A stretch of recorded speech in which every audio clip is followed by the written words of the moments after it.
I don't know. I mean, what's the best and worst places to start a mosh pit? No, like if best is like gig and worst is like at a funeral, maybe or something. You know? You knock someone into the fucking grave. This is what I would have wanted. Like everyone ends up in a fucking. Oh my god, that's amazing.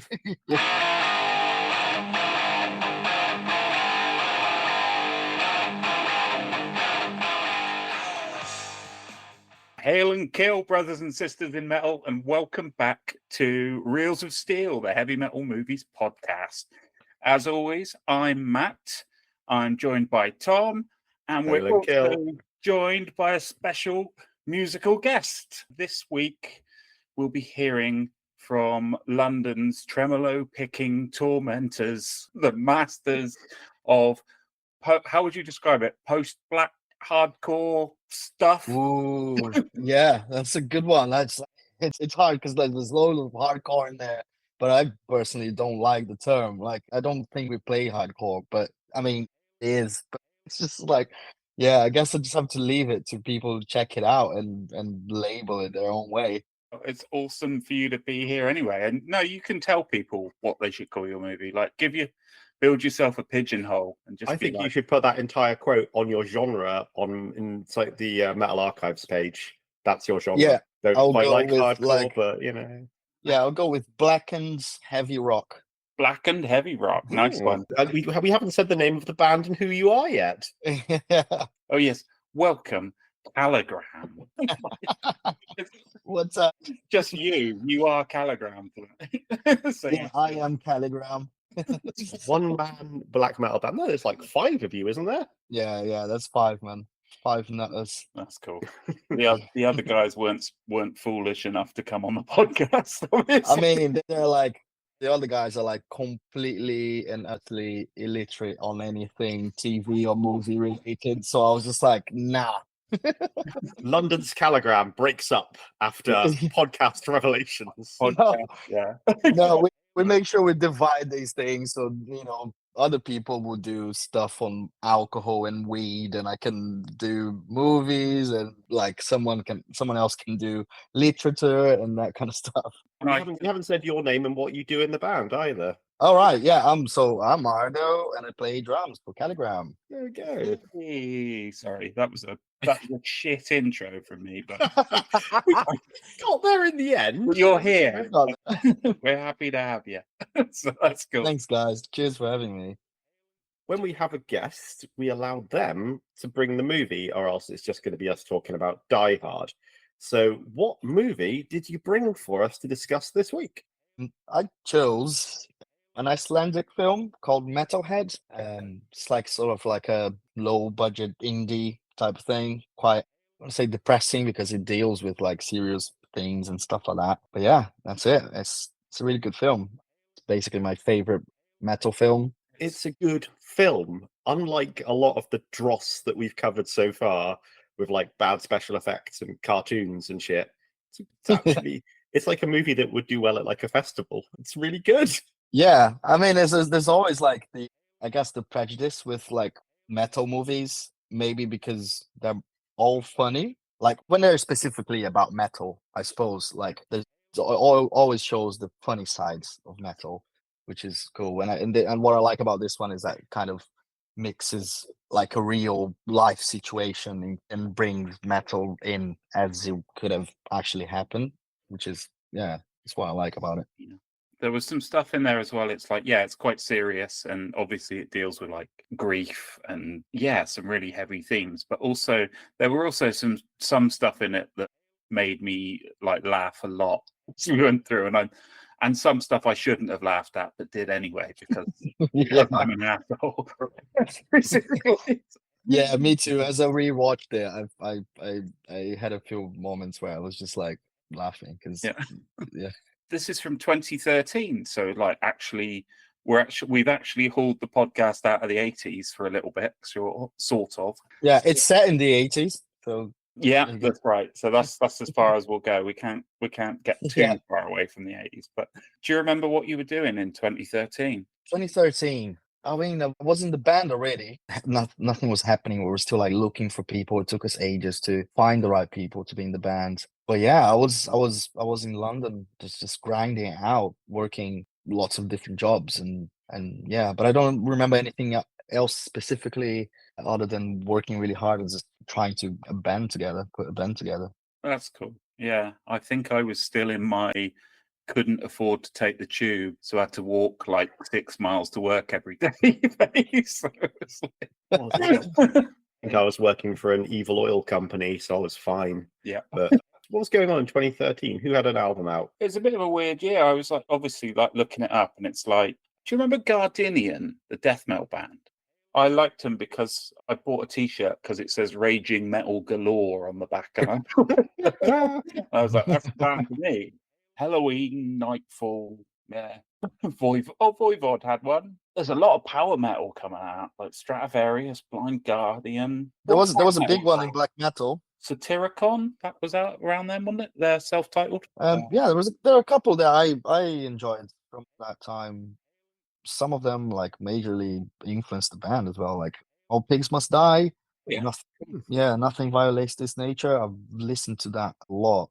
Then there was like Nails as well, Abandoned Life, one that we listened to a lot. Russian Circles, Memorial. Yeah, that's awesome. Yeah. Yeah, it's one of their best, and also like the biggest black metal records of this decade. Sunbather, Death Heaven. Oh yeah, yeah, post black metal, I guess. Yeah. We should also note in 2013, Christopher Lee released a heavy metal album, so that's Oh, interesting. what a legend! Yeah, I'm not quite sure it's musical influence, but it's Christopher Lee. He can do what he likes. Yeah, he was about 90 years old as well, wasn't he? So I Yeah. mean, but he is Dracula, so he can do whatever he wants when he wants. And that's awesome. It's incredible. I was just like, didn't even know it was into metal, and I remember when that came out, I was like, "Oh, this is brilliant, man! How can you be like fucking Saruman and then release a metal album?" I was like, "Okay, yeah, Yeah, amazing, why amazing." not? He'd have won if he'd Yeah. put more metal albums out in Lord of the Rings. I think that would have been like, yeah, basically, if Sauron wanted to get on top, we should have just had some hot rocking tunes, Yeah, stuck some arena bangers on to get the audience. yeah. Watain put out The Wild Hunt. Oh, it's good, wasn't it? That was a big one. Quirl Attack. Yeah. And Yeah. count them as sort of black and roll, I guess. But it's like What album was that? that was Try and pronounce it. Mir. There you go. Is that right? Mir? I don't know. How would I know? Oh, that's how you spell it anyway. So pronunciation is not a strong point on this podcast, I've got to say. We suck at this. Don't remember any of the titles as well. I have to memorize the cover. So Yeah. what is that cover? It's the one with the. It's like Hmm. it reminds me of like a Baroness album cover. It's like that It kind of- does indeed. That was that first one, I think, and Yeah. it's absolutely banging. Yeah, it's really good. It's a good album. It's pretty like surprisingly hot rocking, Like, Yeah. it's, Yeah, I like it when black metal goes hot rocking. That's always more fun. I think Dark Throne have kind of embraced that quite a lot recently, which was nice. But I also like Satyricon did a bit with like Volcano and King and stuff like that, which was always kind of like you could kind of dance to it, which is fun for black metal. like, do you remember like Gehenna, like back before they went like they are now? Like Which Gehenna? not Black like metal Gehenna. a dimmer on black and stuff. That was Ah. like pretty in world. They were quite kind of just headbanging albums, which is cool. So Yeah. And we're playing with Midnight on the Oh, great. 10th of July. Yeah, and they're like that kind of vibe, isn't it? It's just like the heavy black and roll type of thing. yeah, which is quite cool. But Yeah. but obviously not as cool as what you guys do. Yeah. Turn up It's early. gonna be an interesting night for sure. Yeah, we sounds- play the absolute chaos, but yeah, it should be fun.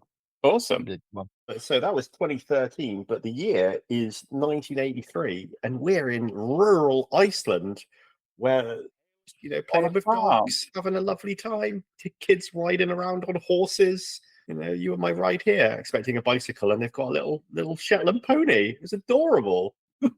It's idyllic. It does It's look so beautiful. it does look pretty chill. I bet it's boring as shit when you're a teenager though, right?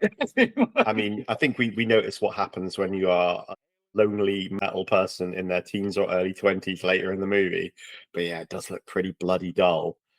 Yeah. I mean, I think that's the case in any country. It doesn't have to be like Iceland. If you are in like a rural community with fuck all to do and one bus in and one bus out every day, the experience is going to be pretty much the same. I mean, we're both from Dorset, which is fairly rural, but luckily lived in towns rather than on an isolated farmstead. But I had friends who lived on farms in the middle of nowhere, and they just shot things. That was what Yeah. they did for fun, just blowing shit up and exploding varmints. That's what they did. Well, it sounds banging though. They were weird. I mean, I kind of look them up every now and again. I'm like, oh, he's not quite in prison yet, but he's getting close. So Yeah. We used to rehearse at like a mate's farm. His dad was this great big guy who brewed his own mead in the garage and would bring it in and be like, try some mead, lads. And it would be like, like 90% proof, like petrol with, and then we'd all go out shooting stuff for a while. I know how to use a shotgun now, but not from any formal education, but because your mate was like, here, have a gun. Yeah, but we're on the farm and the brother Boulder is out on the tractor and the tractor gets jammed up. Then heavy metal kind of kills him because he's got long, luxurious locks and they get caught in the tractor gears and he's windmill headbanged to death, basically. Right? I mean, I've got long hair. You gotta tie it back when you're around heavy equipment. That's just sensible, really. Yeah, I use drills all the time at work. My hair is never down, man. No way. Not even like just working on a laptop. You don't want your hair getting in your face and stuff. It just makes sense to tie it back. I don't think it's right to blame him for his own death, but I blame the evil devil music he's been listening to. I did like his sister waves at him and he just gives the horns back. I thought that was quite sweet.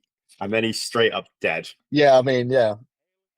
Set the mood for a black metal type of film with death in the first minute of the film. Roughly, yeah.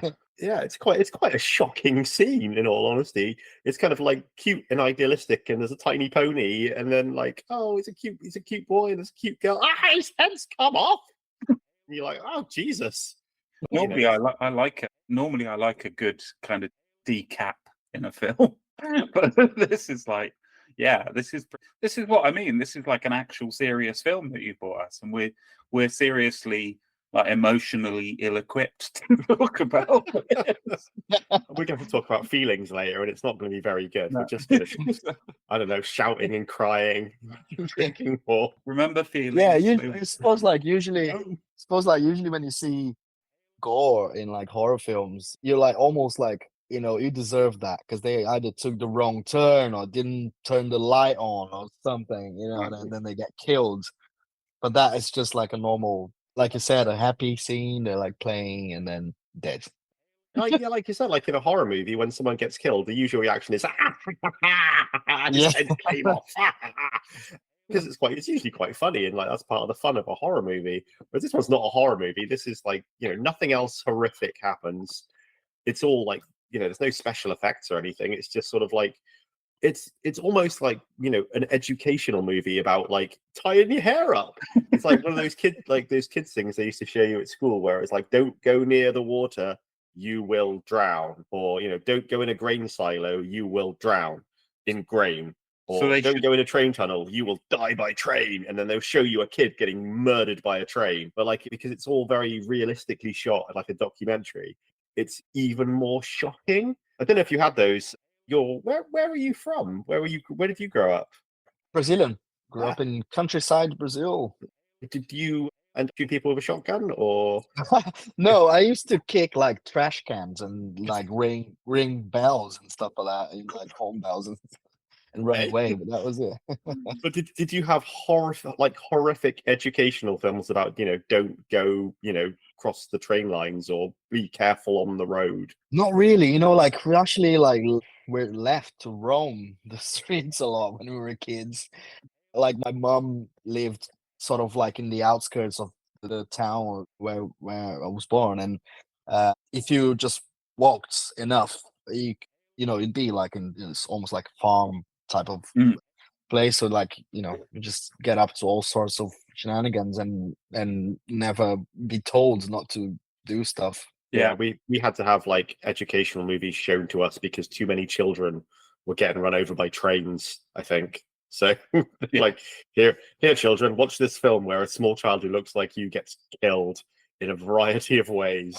But yeah, it was quite look them up on YouTube, like British It sounds education. terrifying, man. They genuinely they are terrifying. Like They're pretty full on. There's like kids playing like frisbee and it gets stuck in like the power pylon, and you see the kid climb up to get it and gets like fried and stuff like on screen. Yeah. Did it work? I mean, Did I'm it still work on you? Maybe. Who knows? still alive, yeah, still alive. No, I never climbed into a grain silo, so that's good. But like all these things, they had like the specter of death was watching from afar. They'd like zoom onto a hill, and there was like a guy in like a cloak, and he was just sort of like Yeah, looks with a off into the fly distance. in It's like, Pretty surreal. yeah, they're good. We'll have to cover one of those anyway. So, Balder's dead. Well, he's off to the hospital, but he dies there, and we're in church now, where his little sister, who is kind of adorable, gets all angry at Jesus and runs off. Yeah, and runs off to get the bus to the city, but obviously is only little. So Well, that doesn't happen quite yet, because that's the transition between her being young and being older. So the first thing she does is goes to his room, where she sort of gets called by the sound of like guitar noodling, by a Black Les Paul copy, I think. It's got a pretty sweet gigantic Killers poster up, which is cool. Which is 1983. Good work. That's right year. This movie also does have a really good set decoration. Everything seems like it is from the correct year. All the posters look a bit shit, like they were being pulled out of magazines, and all the bands seem like appropriate bands to be into in that time and in that like rural area. So yeah, I was quite impressed by the set dressing. It was really nicely put together. The brother was metal, but not extreme metal, right? He was into heavy metal. Yeah. There's a lot of AC/DC posters in that room, and like Peace of Mind came out in '83, Holy Diver. Kill 'Em All. Kill 'Em All was like the most extreme album you could get in 1983, right? So, Yeah, that was a funny bit about Holy Diver. There's the funny bit about Holy Diver. Yeah. Which means that guy's dead to me. I mean, he doesn't even like Dio. What's wrong with this man?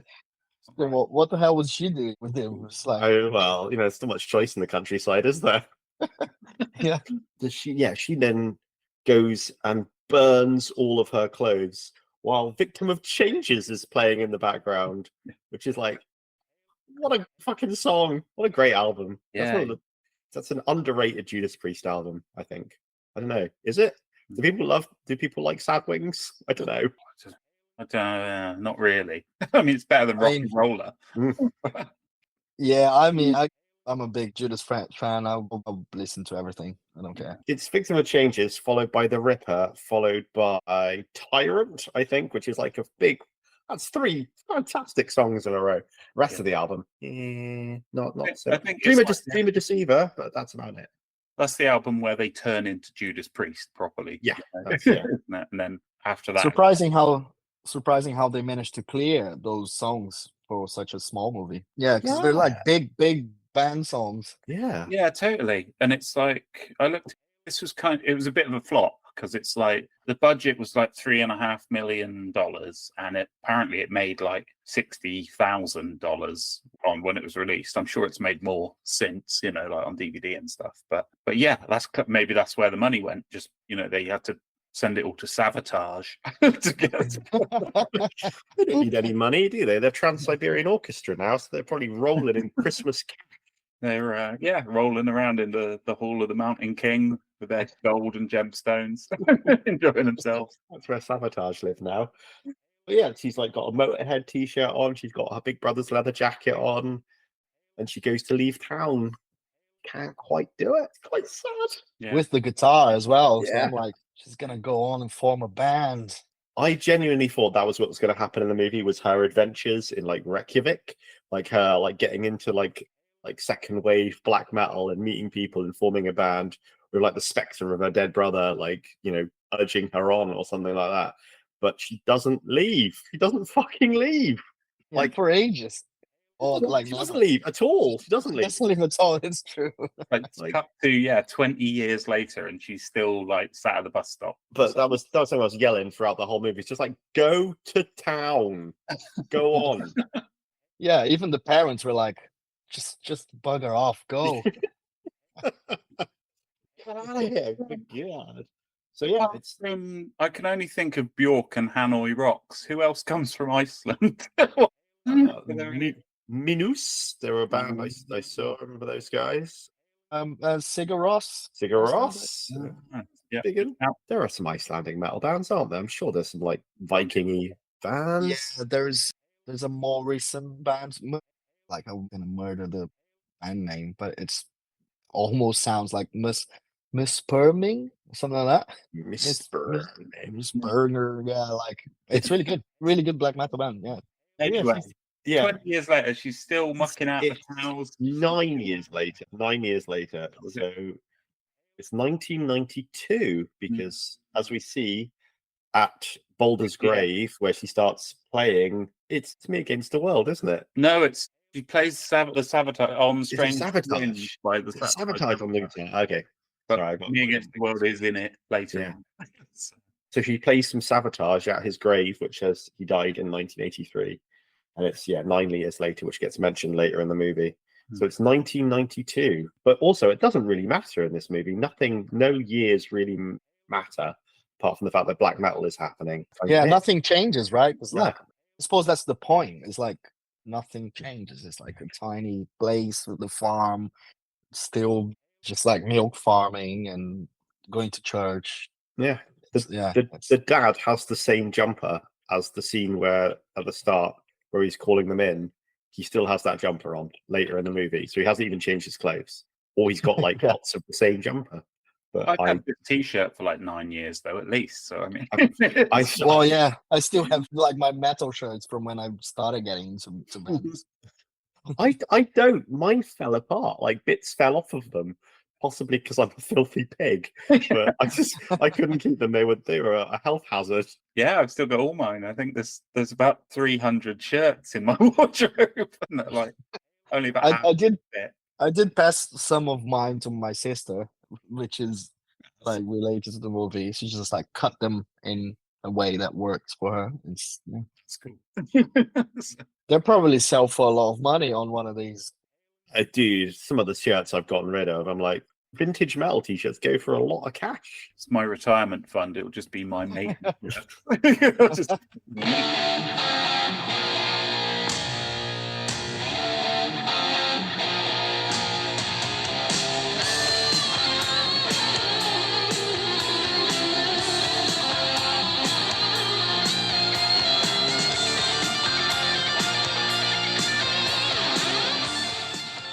Oh, so it's 1992, which was a pretty good metal year. It was. Yeah. I went and saw Megadeth and Pantera open for them, and in '92, and that was pretty banging. That was like Vulgar Display era Pantera, you know. So that blew Megadeth off the stage. To be honest, Was that But Megadeth was pretty good too? Was that when Mustaine was fully cracked up? I think he was pretty clean. It was like the Countdown tour, so like they were pretty good. Is that still the sort of classic lineup? Yeah, Marty Friedman was on lead. Ellefson, obviously. Can't remember who was on drums on that album. I can't remember. Nick Menza, maybe? Was it Menza? Yeah. Yeah, Unless they like switched it. I don't know like the timeline, but yeah. Yeah, it was pretty good. It was like, but anyway, sorry. That was a good gig. I was younger in 1992, so back in the movie, we're just seeing like the mundanity of farm life, just farm working, eating fish, making moonshine. And That's a lot of cod that she cooks for dinner, by the way. Like they're scooping, they're gobbling it up, cramming their faces with huge piles of cod. And farm work is physical work. You've got to keep your strength up. And the mother's got ketchup-based PTSD. when she's Yep. Are you like, terrified of any particular condiments or sauces or anything? Me, I mean, I used to not like Marmite, but then I got into it. It's the kind of like, Yeah. You see, yeah, you faced your fear. You like powered through and yeah, that's it. Just gotta do it, man. Just face your fears, and you'll be great rewarded, I suppose. That's right, with a Gonna nice, get rewarded. with a nice piece of toast with some Marmite on it. Absolutely. Yeah. Yeah. And then someone said to me, "Have you tried it with butter on it as well?" And I was just like, "Oh, that sounds great," and it does taste great. It's the game changer. That's nice. Game changer. I once put too much, I think it's Dijon mustard, that's the crunchy mustard, isn't it? On a sandwich at a friend's house when I was a kid. And I didn't realize quite how spicy it would be. And they tried to talk to me, and I couldn't talk because mustard was too spicy. And then I hadn't eaten Dijon mustard for about another 10 years after that because of that experience. So that's the only condiment that's ever tricked me. Mm. So, Matt, what about you? Any condiment phobias or adventures with a condiment? I once had a crab paste and jam sandwich. Ugh.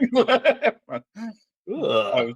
It was in the fridge. I was only about 9. I was like, I'll give this a go. Did your mum make a crab paste and jam sandwich? No, I made it. You made it? Yeah. No, I've got like a nice mum who looks after me. She wouldn't. Just, she might have weird tastes. I've met your mum; she's lovely, but she might have made a crab paste and jam sandwich. People like weird shit. Anyway, cut back to family grieving, condiment phobic family grieving still like a decade on, and and she runs off with like the neighbour's tractor, doesn't she? To like get drunk and. She creeps into somebody's house to steal their good whiskey and smoke their cigars. Like that's pretty metal. That's Yeah, I thought that was like a revelation moment, wasn't it? She finds like family album, and then and it's them playing in a band. Yeah, I thought she would go like, "This is when I'm gonna band together." But no. Thing, isn't it? No. Through this movie, you keep thinking like, "Oh, this is gonna happen," and like, she keeps basically just not doing it. Like, doesn't go under. Yeah, rolls around in grief for like an hour. No, she nicks her mate's tractor and goes on a tractor-based joyride. I mean, you can't hit anything. There's nothing for miles. Yeah, and I did think that was her trying to kill herself as well, because she's like open her arms and just let it like close her eyes, let the truck go, and then it just cuts to her going back into the house or something. Yeah. But yeah, exactly. There's nothing to hit, and she's going as fast as a tractor can go, which is 12 miles an hour. So even if she hit something, it would be a very anticlimactic scene if I like running into a hay bale and going, "Oh, that's all that happened." The police could have come and there would have been a low speed chase, wouldn't there? But then the priest turns up right after that. So she's got a hangover. Parents are angry because she keeps stealing the tractor. And then so that's funny. Sorry, she keeps stealing the tractor. Bloody kids running around stealing tractors. Yeah, the guy turns up and goes like, "Oh, get her to tell you where my truck is, because I need it this afternoon." Yeah. Well, this has clearly happened quite a lot of times. Yeah. Like, once you've stolen a tractor multiple times, maybe it's time to leave. And it's the new priest as well, right? It's a new priest that turns up, and he's like handsome. A young, handsome, sexy priest has to come to town. All the women want him. Is he handsome? He seems a bit sort of pud-faced. Like, I don't know. Maybe in comparison to other people in the village. There you go. Yeah. Has it seemed that way when it turned up? It was like, okay, yeah, this is the love interest, maybe. Yeah. He maybe because he's just like not nearly dead. He is the handsome priest. Yeah. Maybe he came from the city or something, and he looks less depressed than everybody else. And why is he come here to this tiny, boring community when he could go and be a cool priest to the city kids? I don't know. Teaching them to play basketball or something. But shirts and skins, let's hustle. And then get shot. Is that when he goes up to the room to talk to her? No, not quite yet. There's still some more. There's some more beast stuff. There's this bit of everyone's just hanging about in the church and having a gossip, and like, you know, the mum's friend kind of fancies the dad, Carl. But he's a handsome silver fox. Go that far on that one. He's the he-witch in the Norseman. Yeah, right? he's the biggest star in the movie. He's been in a lot of like British and American movies. Everyone else has been in like Icelandic stuff, but he's the breakout star of this. But yeah, I mean, like all the acting in the movie is really good, like properly, you know, nuanced performances. But I think he's probably the best actor in it, not just because he's had the best career, but he is genuinely quite a good actor. No, that's how you can Yeah. tell. It's like people who win Oscars are the best actors in the world. Right? And the more money you make, like, you know, so like Samuel L. Jackson is probably the best actor in the world because his movies have made the most money, you know. So, We've established it's the guy who plays Merlin in Excalibur is the world's best actor. oh yeah. Okay. But this guy's pretty good too. And she's got a job washing cows as well, right? So washing carcasses, which is a fairly black metal job, I guess. I don't know. Yeah, it's just like everything is like pushing to the extreme, right? So she eventually finds the extreme music, I suppose, because it's like, oh yeah, you gotta, you know, go get a job in the slaughterhouse, and she's like, oh, I'm not doing that, and then just cuts to her doing exactly that. It does seem like quite a bleak existence there. It's like you can look after the cows, you could kill the cows, you could milk the cows, or you could play black metal to the cows. So, you know, I know it's what I'd choose. The fucking poor cows, man.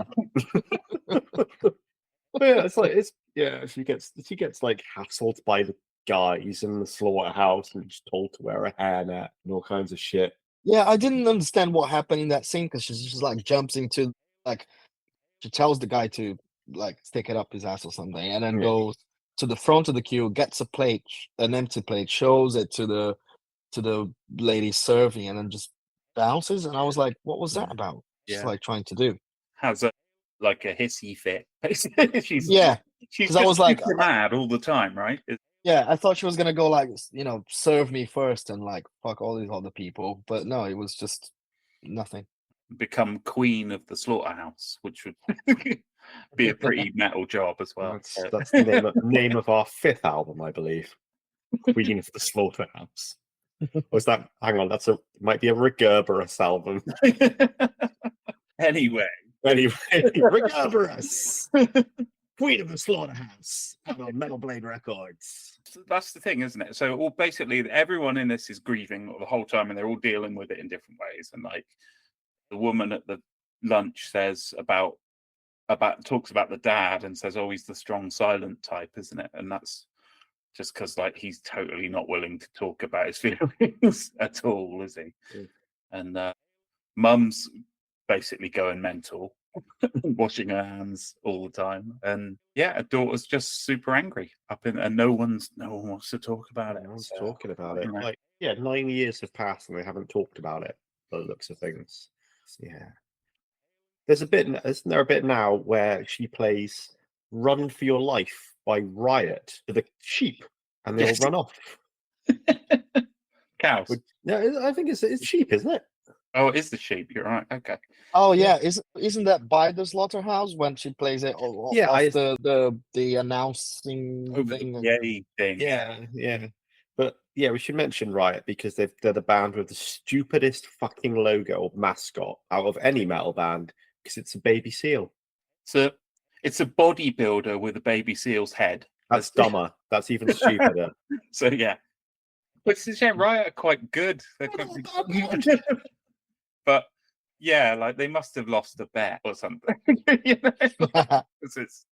You can have Vic Rattlehead or this baby seal bodybuilder thing. Oh yeah, that's the one for me. you have to arm wrestle like Dave Mustaine for the best logo. He won. You have to have the seal. Maybe there's a tournament to decide who gets what logo, and like Iron Maiden won, and they got Eddie because they're the most famous one, and they came last, and they had to have a baby seal instead. Like Overkill, solid mid-table performance. They got a skull with wings. Yeah, so that's how you get logos. Have you got a favourite mascot? I like that gas mask guy from Sodom, whatever his name is. Oh yeah. Gas mask guy. Just like they haven't been done for ages, and I saw that like Mastodon are like bringing Oh, they got one. mascots on stage now, and it was a thing that sort of stopped with Megadeth, I suppose. Yeah, And like everyone- Rob Zombie does a lot of that. even like Metallica had that skull cross thing, didn't they? That on their t-shirts for a bit. Pushead, right? That used Also, to well, is the artist. It's a shame. I think bands need more like mascots and things like a distinctive visual styling they can stick on all their albums in a different way. Which is Yeah. quite fun. Like, not Sodom. Destruction have got the Mad Butcher. Anthrax have got the Knot guy. the Sarge from the MOD. Yeah. Yeah, there's a few of them out there. Just wondering, oh, the pumpkin guy from Halloween. Right, there you go. Oh yeah. Yeah. Yeah, there you go. DRI have got the running guy. I did, listeners, I'm doing the running guy style. I really like that one. Thank you. Right. Like Sacred Well, Reich have got the helmet-y guy, haven't they? Oh yeah, the surf guy. So Sniffer gas mask face guy, very similar to the Sodom one. Motorhead wins, I suppose. Questor. Yeah, I feel like if you guys had a mascot though, it would have to be like very intricately drawn, wouldn't it, to live up to the name? Yeah, we've like discussed that. Not a mascot, but like doing something that relates to the name.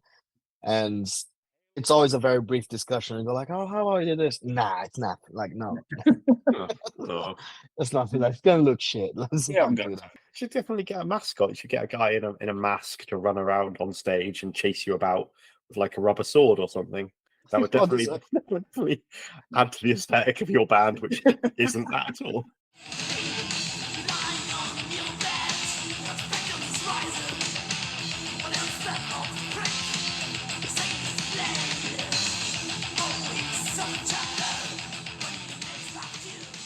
She plays Am I Evil on guitar. Yes. Oh, that's right. She's learning to play the guitar. She's not bad. She's all right. What a riff. Yeah, that is pretty good, isn't it? I don't really like Diamond. I think I've moaned about Diamond Head. You're always moaning about Diamond Head. Didn't I we only share- know that song. That's a good riff. You know, it's like I'm not not knocking that. Didn't we share a rehearsal space with Diamond Head for a bit? Yeah, down in Yeah. Borough Gardens somewhere, right? We were in Borough, and I was like, I walked past somebody in the corridor, and I was like, I know that guy, but he seems a lot older than I thought he was. Diamond Head. People do get older when you I know. you're in for 20 years. They still around. Yeah, I think they like do occasional festivals and stuff, but like I think it's like 2 original members. They probably got massive like bump back into the scene when Metallica recorded that song, right? I imagine that's what pays for their house is royalties off Metallica sales. Yeah. Fine, really. And the Misfits are doing all right, but I bet they like those checks turning up anyway. So you know. Yeah, exactly. I mean, that's like that's like there's an Onion article about like Danzig can't wait for those Halloween royalty checks to clear. Anyway, so now we're in church and she's smoking in the back of church, which I thought to myself, it's 1992, probably could smoke in church. It's probably fine. I don't think you were smoking in churches. You were allowed to smoke in like pubs and stuff back then, but You can smoke anywhere. Planes. Planes, Planes. Woolworths. feels quite like a religious country, isn't it? Is there like was everybody smoking cigars in churches? Absolutely not. Nope. I'm generally I was like, yeah, she's cool, she's smoking. I didn't think it was a problem. I thought it was fine because I don't know. I was probably dragged to like some church services as a small child, and I assumed people were smoking in the back. Don't they do that sort of like ritual blessing Yeah. thing with a smoke? Oh, with Like the orb. What's it called? I can't remember now. It's stuff full of herbs, isn't it? And they're Yeah, and you swing it. Yeah. about. Yeah, Yeah. so like to get everybody stoned so they give money. Yeah, that's exactly what it's for. Yeah. So I was like, when they eat all the communal wafers. Everyone's got the munchies. And she's back in her room listening to Tease, who Yeah, that's a random. yeah. Because Ardo, you said about the royalties and how much the movie must have cost. I was thinking, well, now maybe these bands, maybe it's like Tease and Lizzie Borden are the cheapest bands to license the music from. So that might be why, you know, these sort of slightly random choices are in there rather than fucking Dio and like Motorhead, like what she's wearing the t-shirts of, and Metallica and Yeah. stuff. That'd be far too expensive. But I imagine Lizzie Borden and Tees are like, yeah, give us a tenner and a cheeseburger and we're happy. Have the music and it's fine. Yeah, I saw an interview with the director a while back, and he said that he got most of the songs that he wanted, so maybe that was he was gunning for Metallica and couldn't, so then had to choose like a backup. Yeah.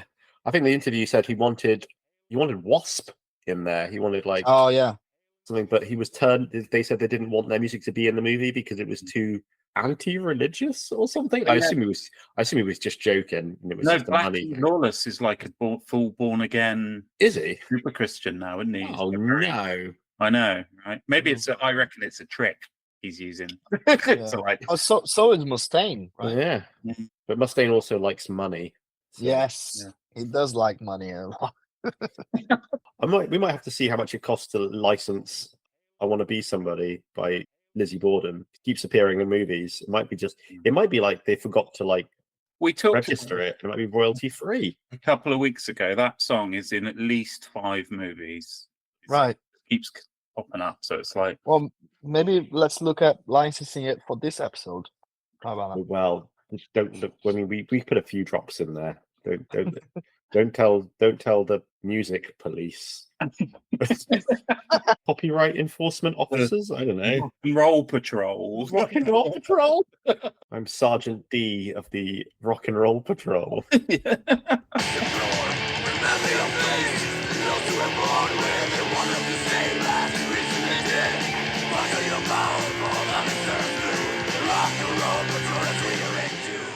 Oh, and priests in Iceland wear these huge, like, Elizabethan Jacobean ruffs around their necks, by the looks of it. Which is like, I reckon that's a look that you could bring into metal. I think wearing those on stage would be cool. Right? That's a good point. Like a lot of people have dressed up in costumes for most of history in metal bands, but Elizabethan costumes are sorely neglected. Yeah, You Has got like Ghost not done that yet? they've done a lot of stuff, haven't they? I've bet I can't keep track. They do too many things. Yeah. Like, I'm too old to keep track of what they're up to. I don't know. I don't think anyone's ever worn a ruff. I mean, no, I think that's a good. Maybe like I bet like Snowy Shores worn one on stage or something. But like a whole band with like silk stockings and shoes with little buckles on and those big ruffs, singing songs about, I don't know, Sir Francis Drake or something. but you're kind of thinking like, so this is almost English Civil War. So a lot of bands go for that. A lot of doom bands have got that sort of Puritan look. Like they've got that sort of the big hat with a buckle on the front. I don't know if they wear them, but I've seen them on a lot of covers. But you're thinking more of the sort of the Cavalier as opposed to the Roundhead look. Yeah, big Yeah. curly wigs, lacy shirts with lots of lace coming out. It'd be quite difficult to play the guitar. Well, I don't know actually. I bet Yngwie Malmsteen's got like lacy frilly shirts that he wears on stage, right? Yeah. That's a neglected fashion choice. I mean, are there many bands who do songs about Elizabethan era stuff? Not enough. I bet Running Wild have got a couple, but there's not much. It's quite not. Is it Age of? I mean, for Francis Drake was around, so yeah, it was Age of Piracy. So maybe because pirates are cooler and you can probably play guitar better in a pirate outfit than you can as Elizabethan dandy. I don't know. I'm going to go for it. I think.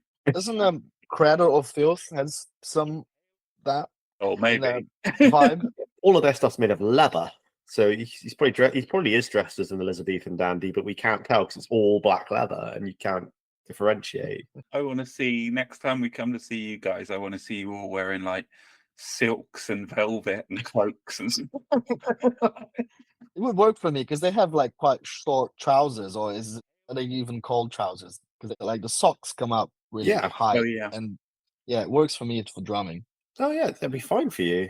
Yeah. Yeah.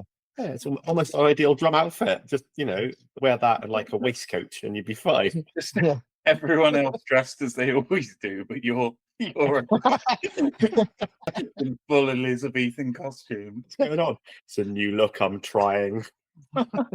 So there's a party now. There's like a church hall party, which I Village mean, dance or a something. village, yeah, like a village barn dance. Like I've been to a few of these kind of things, and yeah, it's quite bleak, really. Lots of people you've sort of grown up with getting pissed and like saying the same things as they've always said. I can kind of see how she sort of is quite depressing, really. But I never wanted to start a mosh pit to non-metal music where a bunch of people who are dancing normally. Seems a bit of a dick move, but that's what I she guess does. she was trying to do. She's just being a dick, wasn't she? Just- Yeah, she is. Yeah. I don't know. I mean, what's the best and worst places to start a mosh pit? No, like if best is like gig and worst is like at a funeral, maybe or something. You knock someone into the fucking grave. This is what he would have wanted. Like everyone ends up in a fucking. Oh my god, that's amazing. But anyway, so Anyway. there she's at Danzo, but she meets her childhood friend Knutson, right? Is the guy's Yes.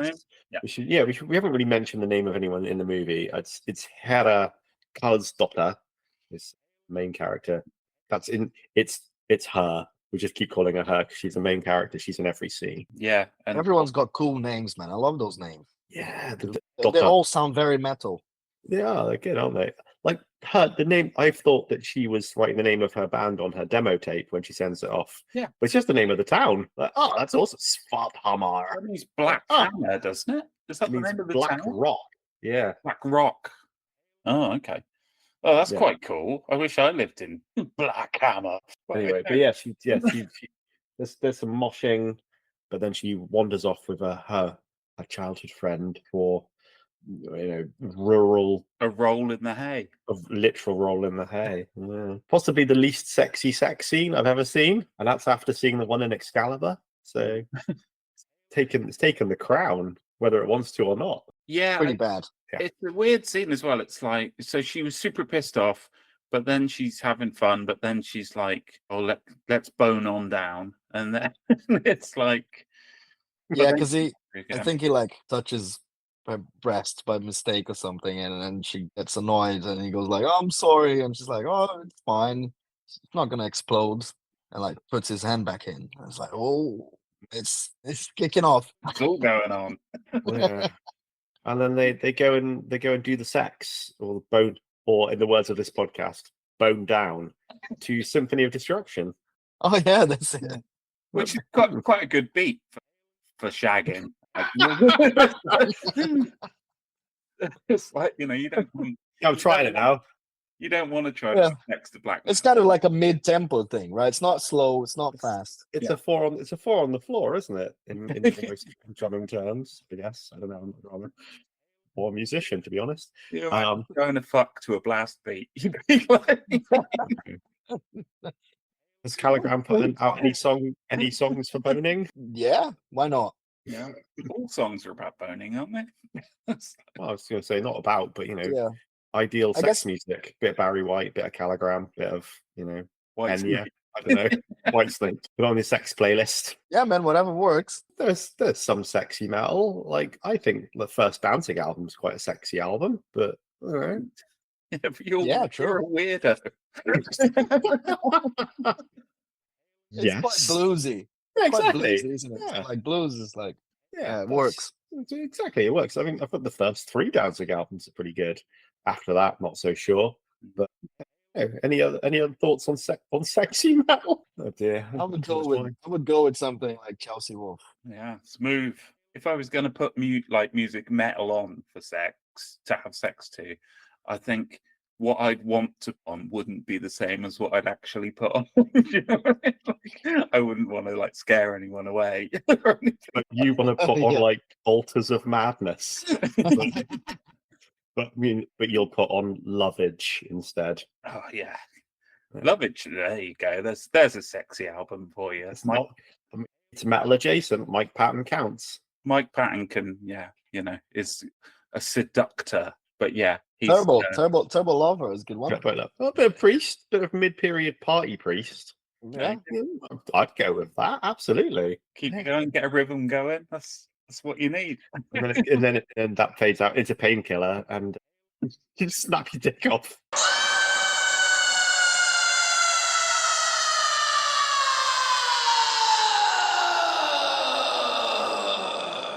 Oh, so next thing that happens, so they have the sex, and he's talking about taming horses afterwards, and she's like, oh, Jesus Christ, what have I done? This oaf.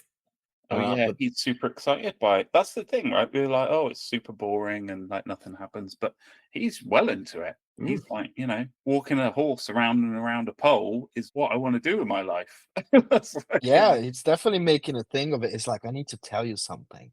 Like I've been invited to do this.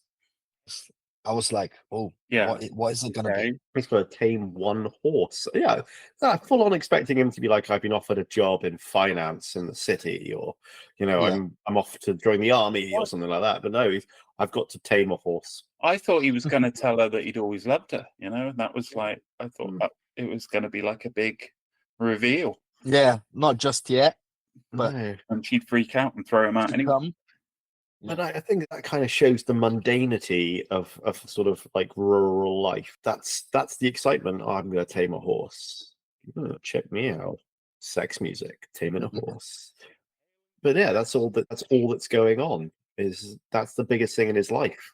Yeah. Do you think we'd all be happier people if we were happy with just like, having like a prize winning pig at the local fair or something, and instead of being like, I want to move to the big city and become a star. Like I suppose the grass is always greener, right? You're always like, yeah, I want to go to the town, but then you move to town and it's it's hard work. So like, I miss home. I want to go back to taming horses. Yeah.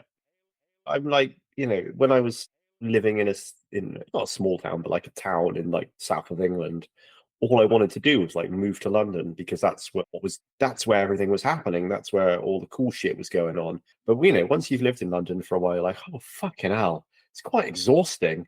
So you've got to try and find like a balance between like, being able to go and do all the cool shit, but also be able to like, touch grass. But in early 20s and shit, yeah, go and live in the fucking city and kick ass. You can't live in a 2-horse town, because someone's going to tame one of them. You say that right, but it's like, there's those people who like people you go to school with who still live in the hometown, right?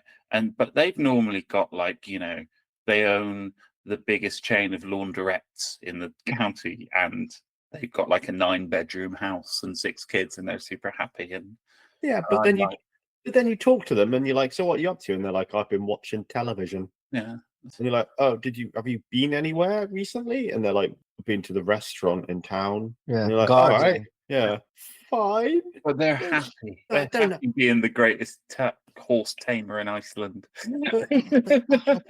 Are they happy, or have they not experienced enough to know what they're missing? They might be brain dead, possibly. Maybe brain dead. Have they ever been in a mosh pit in the New Cross Inn?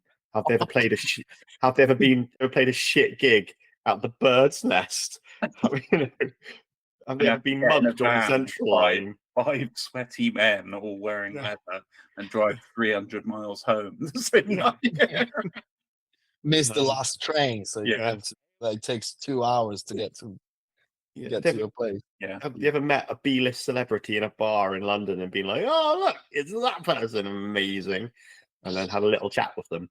They've never done any of these things. Clearly, we are the kings. That's what's happening. That's what it's all about. Yeah, that's the cool shit I was hoping for when I hanging out with that guy who was in one episode of Dallas or something. Right? Yeah, I won't name drop our celebrity encounters, but I've got one that I'm going to bring up later. But it's like, I think I know who you mean. He's almost featured in this movie. We've already mentioned a little bit, but anyway, so she's gone. She wakes up with a hangover, and what's on TV? Ooh, it's not Live and Kicking, is it? It's by Black Metal. Ardo's just making the horns because there's no way to communicate. There's an audio format, of which even the church burnings. Church burnings, yeah. Evil has descended upon Norway. Yeah. But she is instantly fascinated by the evil that is black metal. Okay, so this brings me to a thing that happens in metal movies that I might have to talk about at length and how kind of annoyed I am at it. It's the bit Go where on, someone wears get it corpse over paint for no fucking reason, and I'm like, "What are you doing? You're eating your fucking porridge, dressed up as like Abbott. What are you doing? Fucking plum. You're in your house. Who are you doing this for?" This happens a lot in like metal movies. It's the sort of corpse paint in the wrong context. So Do you reckon I don't. ever took his corpse paint off when he was a kid? He works as a fucking scaffolder. Of course he does. I'd love to see evil scaffolders come to my house. And like, All scaffolders are evil. Have you not? Jesus Christ. Those guys have no regard for anybody. Sorry, any scaffold listening. Double R scaffs, man. I had a Ugh. summer job doing the scaffold once when I was about 16, and it's all right. It's lighter work than you'd expect. Is it? They're all made out of aluminium now, those poles, you know, so it's pretty quick to put up. It's the planks, carrying the planks up. That's the hard part. I don't know if he is a scaffolder. I think I read that in an interview once, many years ago. And it's 100% definitely a scaffolder now. Like, he's built all the he's built every scaffold in Bergen. But yeah, this whole thing of like people wearing corpse paint just because it just annoys the shit out of me. I was in a black metal band for one gig, and I wore corpse paint then for the gig, and then I have never worn it before or since. And I believe that is sort of the correct way to be, unless you are immortal, and that's the only people who are allowed to wear it outside of a gig. what about Yeah. Kiss? Do you reckon Kiss? That's not corpse. That's not corpse paint. That's piss. That's what they look like. What about Insane Clown Posse Well, they don't count at all. or King Diamond? King Diamond doesn't. He doesn't. King Diamond looks like that all the time. That's all I choose to believe. But King Diamond's also special. He sits outside of all existence, along with Ozzy Osbourne. They're special people. They've got dispensation to do what they like. Fair enough. Fuck me, I didn't realize it was such a bee in your bonnet. It is a bee in my bonnet. It really pisses me off, man. It doesn't. I mean, it happens again, sort of. No, but it's like it's the gig, right? So Yeah. the band. The band do it for the gig because the band know what the fuck is up. Like they didn't come across on the boat wearing full fucking corpse paint, Yeah. did they? They did it for the gig. When they got to the gig, probably in the toilets of the gig, which is always a hilarious scene, watching like 5 dudes putting their makeup on in like a shit pub toilet. Because we've all been there. Just because you've watched a video about black metal, you're going to do it for your parents. What's the point? Anyway. And it's multiple movies where this happens. Anyway, just because you like metal doesn't mean you're going to wear fucking corpse paint to breakfast. Anyway, that's my one issue with the movie. It might be showing that she is a little bit immature and is easily taken by fads and stuff like that. That might be what the movie's saying. But I think that's possibly that's the worst thing that happens in the movie in terms of how the movie presents metal. Anyway, there we go. That's my rant over until someone starts me again like a fucking wind-up toy. Well, It's the same sort of hook that I suppose used to like work for a lot of kids that got into metal before the internet, right? Because like that mystery was still around. So you didn't know about the people in bands other than what the magazine said or the TV said, like later MTV, for example. So, if someone said that King Diamond fucking dug up his cousin to get the bone to make his mic thing, you go, yeah, that's metal as fuck. I like the guy.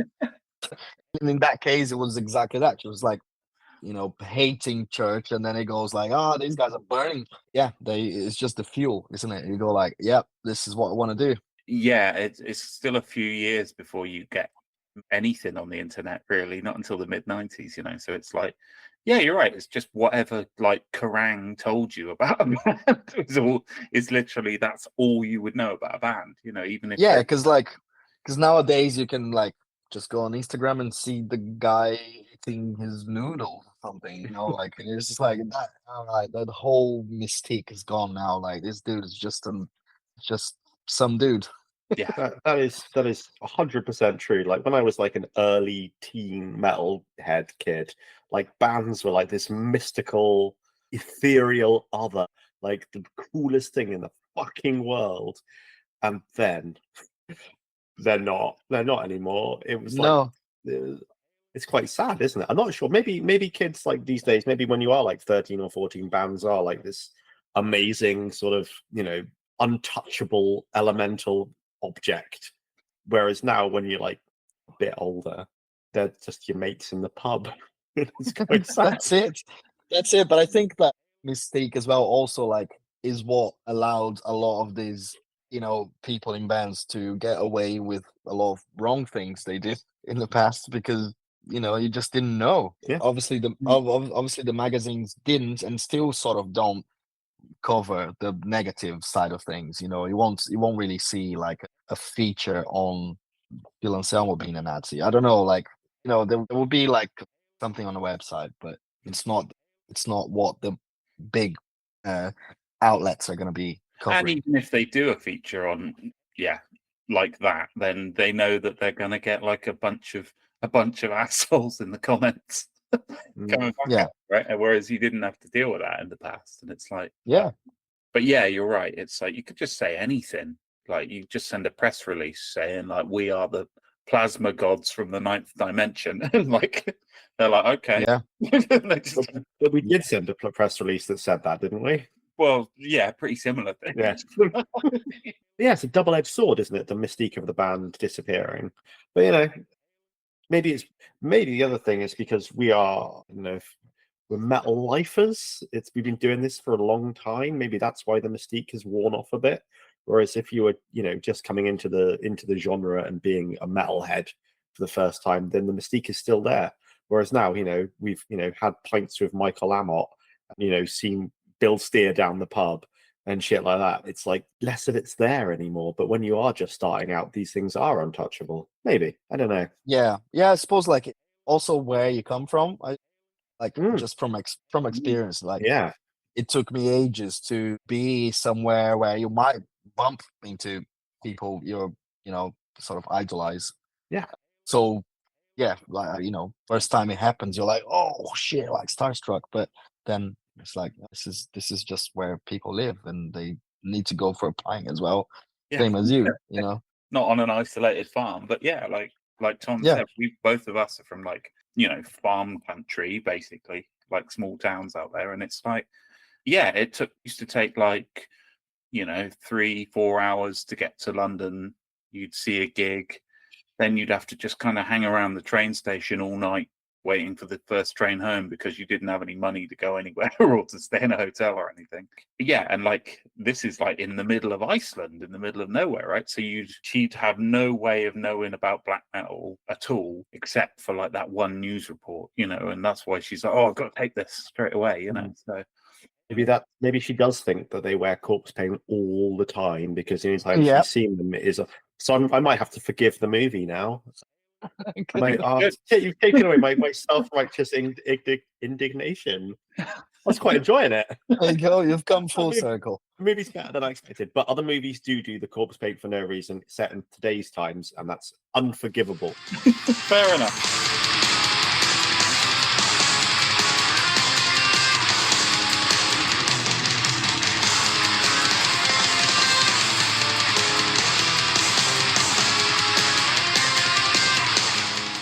Our mate comes around and proposes, and so she frees the cows. So that happens. Yeah. Oh yeah, she lets all the cows go in their milk bras. Off they go out in the snow. And cows can't survive in Iceland in the winter. It's not part of their culture. I don't know. There might be Icelandic cows, specially designed for harsher climates. Well, maybe, but they still need like things to eat, don't they?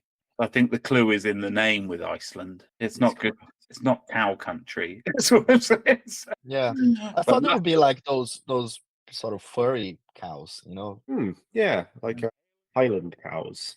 Yeah, those big guys. No, maybe. Maybe. Well, I am not a dairy farmer. I don't know. It might be true. I mean, I assume it's all correct. But then she has the movie Sad Shower where you sit in the shower all hunched up. while the water goes on you and you look sad. Which shows, emotional problems. That's how movies do it. If you see anyone doing that in a movie, Have you ever had a sad shower? Anyone? every morning, I just get up, have my sad shower. It's when all regret hits you, isn't it? You're just like, why? One time in modern life where like you're away from like social media and input, and you have to be alone with your own thoughts for a couple of minutes. Oh my god, what have I done with my life? Yeah. No, I just got like a thing that you can like put on the wall there, so I can watch some YouTube and not have to deal with my own thoughts. Yeah. That's good. Good.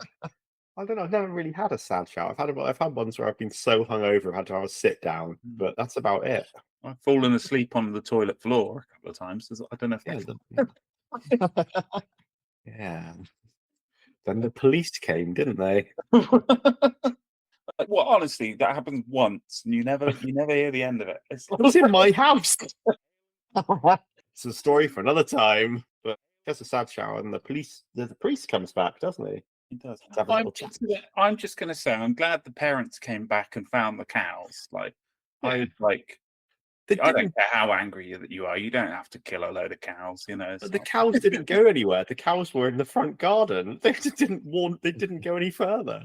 She's like, You have to pull one to come out. They're like, no. He's like, you're free, run. And the cows are like, moo, cold.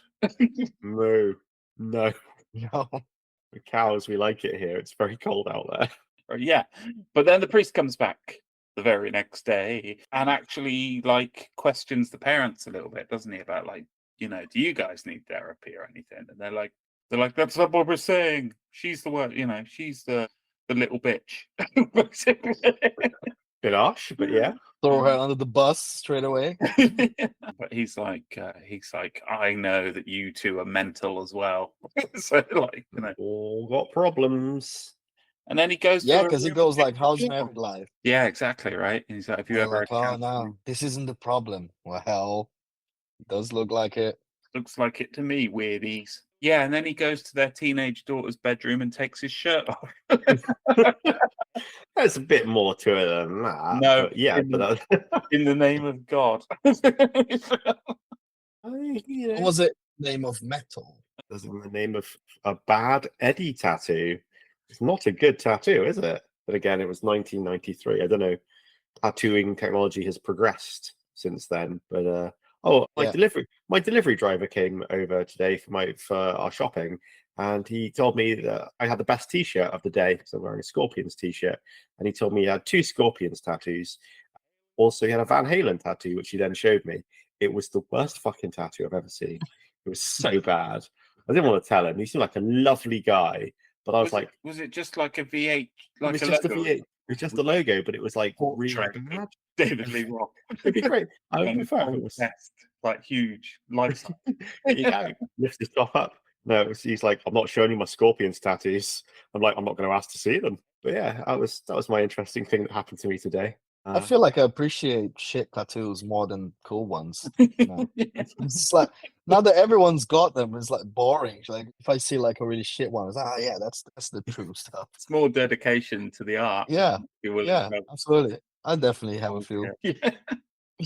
You're going to show me a really shit Van Halen tattoo now, aren't you?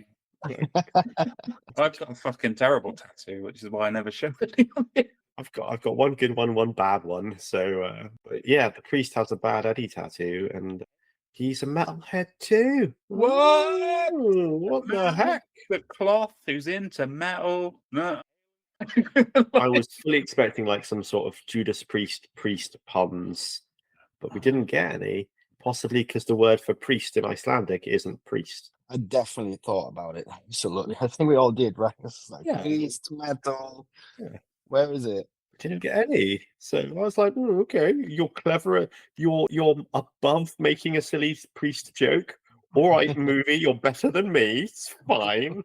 So you think this film would be better if they just crammed in loads of one-liners and gags and jokes all the way through?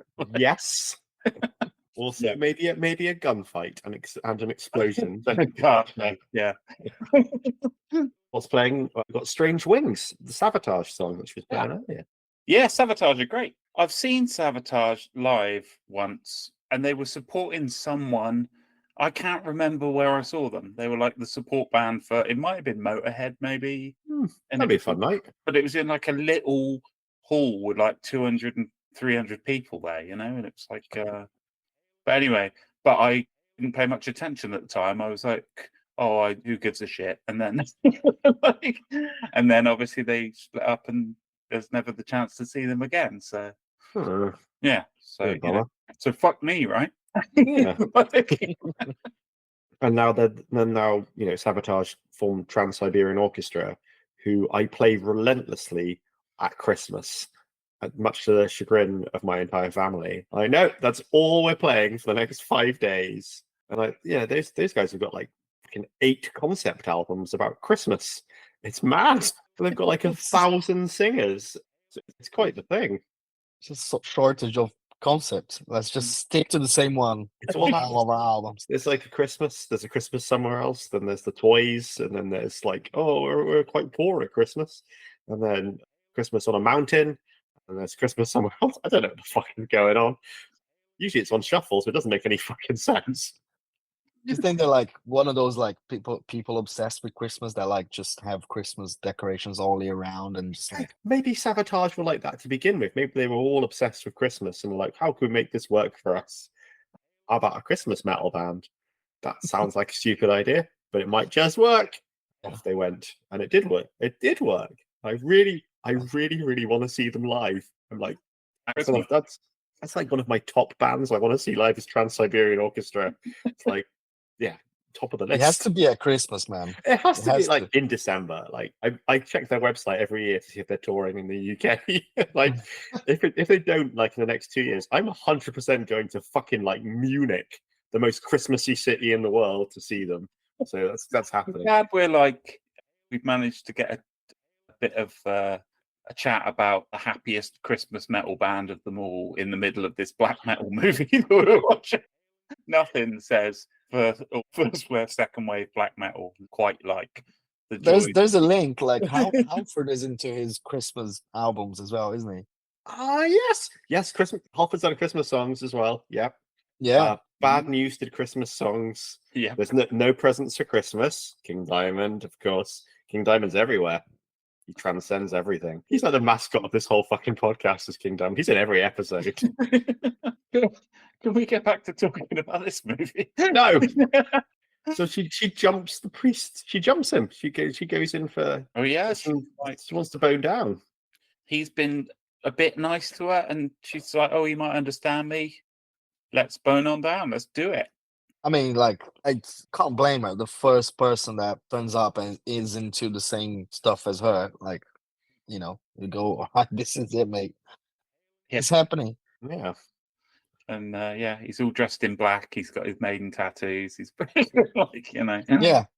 So, like, if you were like a boy of similar age as her in school, and I'm assuming she was metal all the way through like school, and she's quite a pretty girl, and you were like a guy with nothing else to do in Iceland rurally, wouldn't you like be like, what's all this? What's this Motorhead band that you like?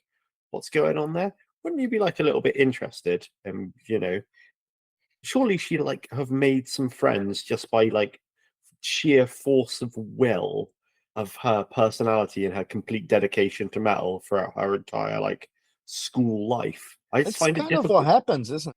I mean, not like properly, but that guy that is into her, said he changed himself and he didn't want to buy a drum kit and he didn't. Yeah. But he says he hates Dio when he's doing his. Oh, and he sold his horse to get the drums to be with her, right? And yeah, he loves horses. He wants to tame the horse. That's his thing.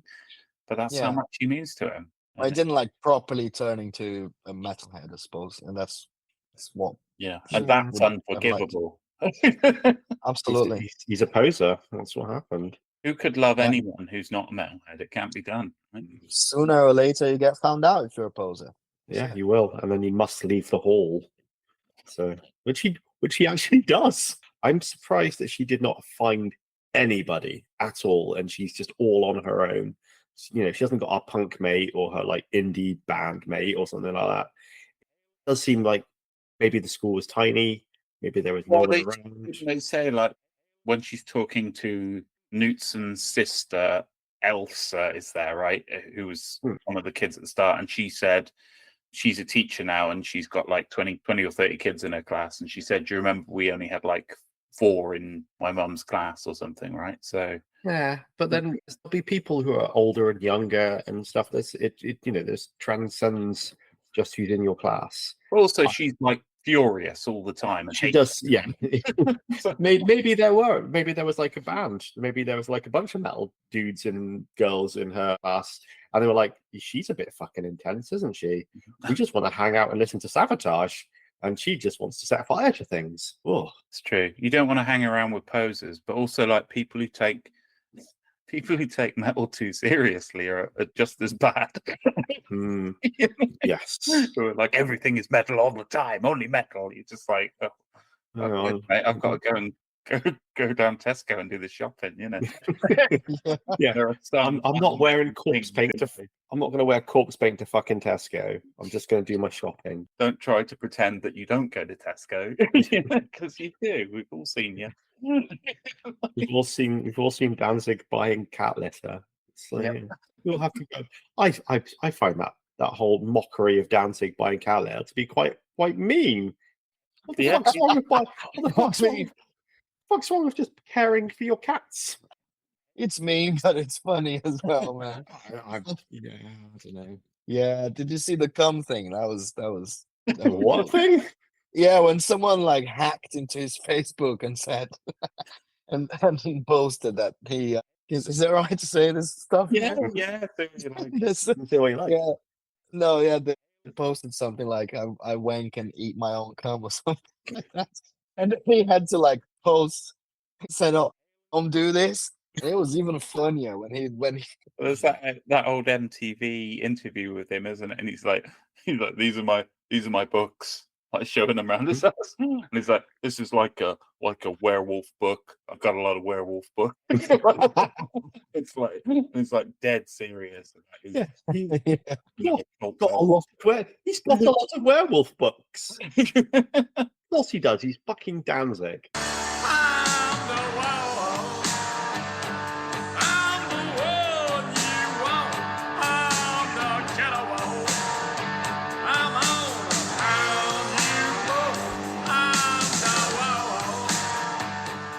So, speaking of post-Mystique, the next scene in this movie is the strong and silent dad having a total breakdown and bawling his eyes out.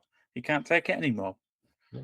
He finally breaks, and like he's finally at a point where he's like, "Oh shit, I deal with all this shit because life's miserable and everybody hates each other in our house, right?" Which I don't know if that's what it's like around Danzig's house as well, but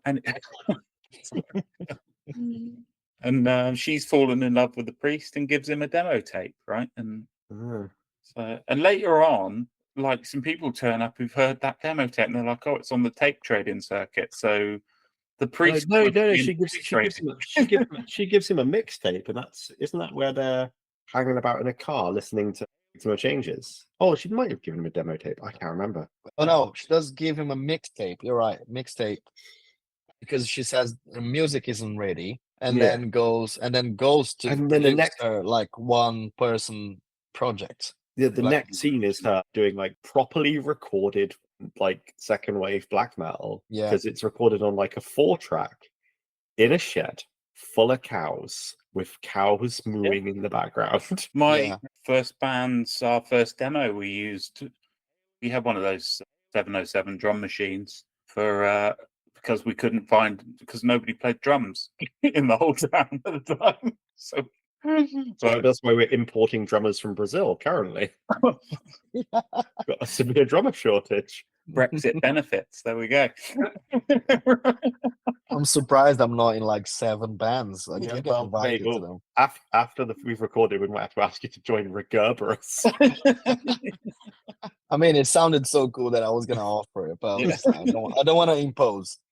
Okay, so she gives the priest a mixtape. They hang out. They listen to some priest. But yeah, this Yeah, it's the then bit. what This happens? it's the bit where she records with the cows. I think it's definitely the defining scene of the movie. If you're gonna like take a shot of the film and like try and explain what the movie is, that's the one you'd put on the poster. I think more than her with the corpse paint.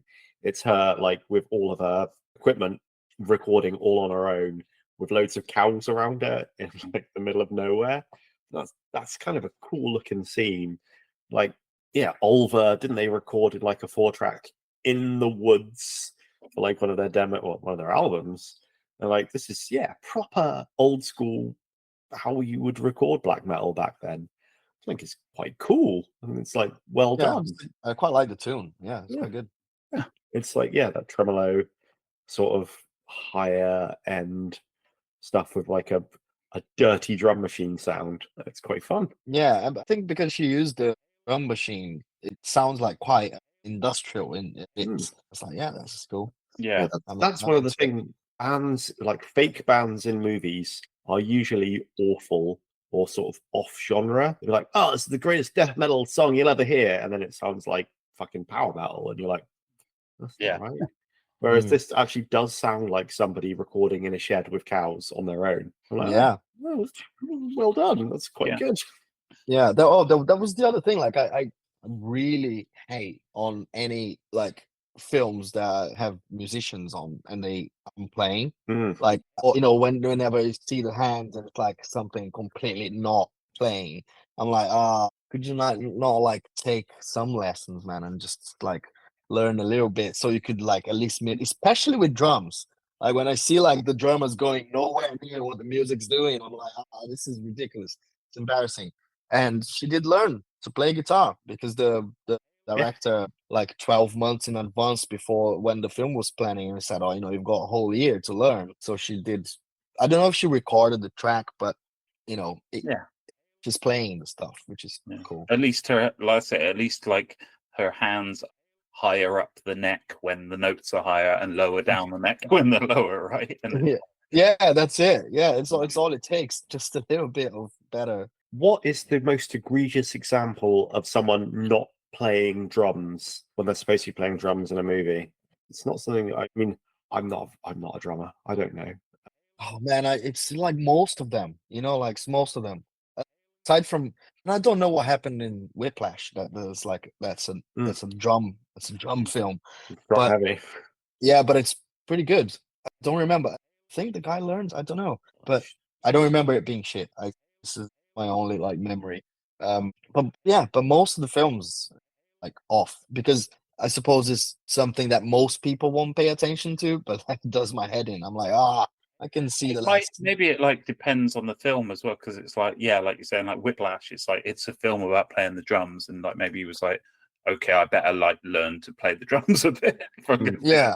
Whereas like Tia Carrera in Wayne's World is like, nah, fuck it, I don't need to learn to play the bass. I just need to like wiggle in a tight dress. Like, Yeah. And it's like, yeah, but well, most of her scenes are in slow motion. I know which film I'd rather watch. That maybe that's another thing. You only know it if you can play that particular instrument. Like, you know. Yeah, I guess so, because if it's like the harp, I have zero idea. So you can just go like this and it'll be, oh yeah, that's amazing. Great. Yeah. And piano, you can't even see people's fingers. They could be doing anything, right? It's like yeah. But you can tell like whenever they haven't learned, they mostly don't show the hands. And it's accepted. Better than showing it and it being just faffing. Yeah.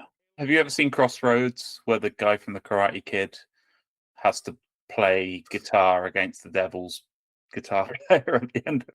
No. It's like Steve Vai is in it as like the devil's guitarist. Yeah, the Karate Kid, Ralph Macchio, has to duel him, on the guitar, and it's like, and clearly can't play the guitar, so it's just going like bang, bong, bong, bong, like, yeah, with all this stuff. So wouldn't it be great if Ralph Macchio was really good at karate and guitar? I do watch all of Cobra Kai. Yeah, there you go. It's like so shit is good. Who else is good at karate and guitar? Joey DeMeo. Oh, Dave Mustaine. Isn't he Mhm. good at like jujitsu now and also guitar? Oh, there we go. There we go. It's probably he probably got the idea to be good at those things after watching The Karate Kid. That's probably He's how trying, they if I ever have to like fight Ralph Macchio, I better be good at guitar and karate. go. So hopefully he'll get to beat up Ralph Macchio and then like humiliate him with a, well, I wasn't going to say I would say a solo, but he doesn't play the solos with some good like rhythm guitar. That's what happens. Riff Great. Wars. Was. So back in the movie, the parents are now drunk and happy and singing a song together, which is lovely. The It's quite a parents nice little scene. their grief, and she's mega angry now because she hasn't still, right? Yeah, I mean, they're 100% confronted it, but they're definitely on the road to recovery, singing like Icelandic folk songs about how the mayor is shit and how they're going to move out of the city. Just, I thought it was quite nice. But yeah, she's mega angry.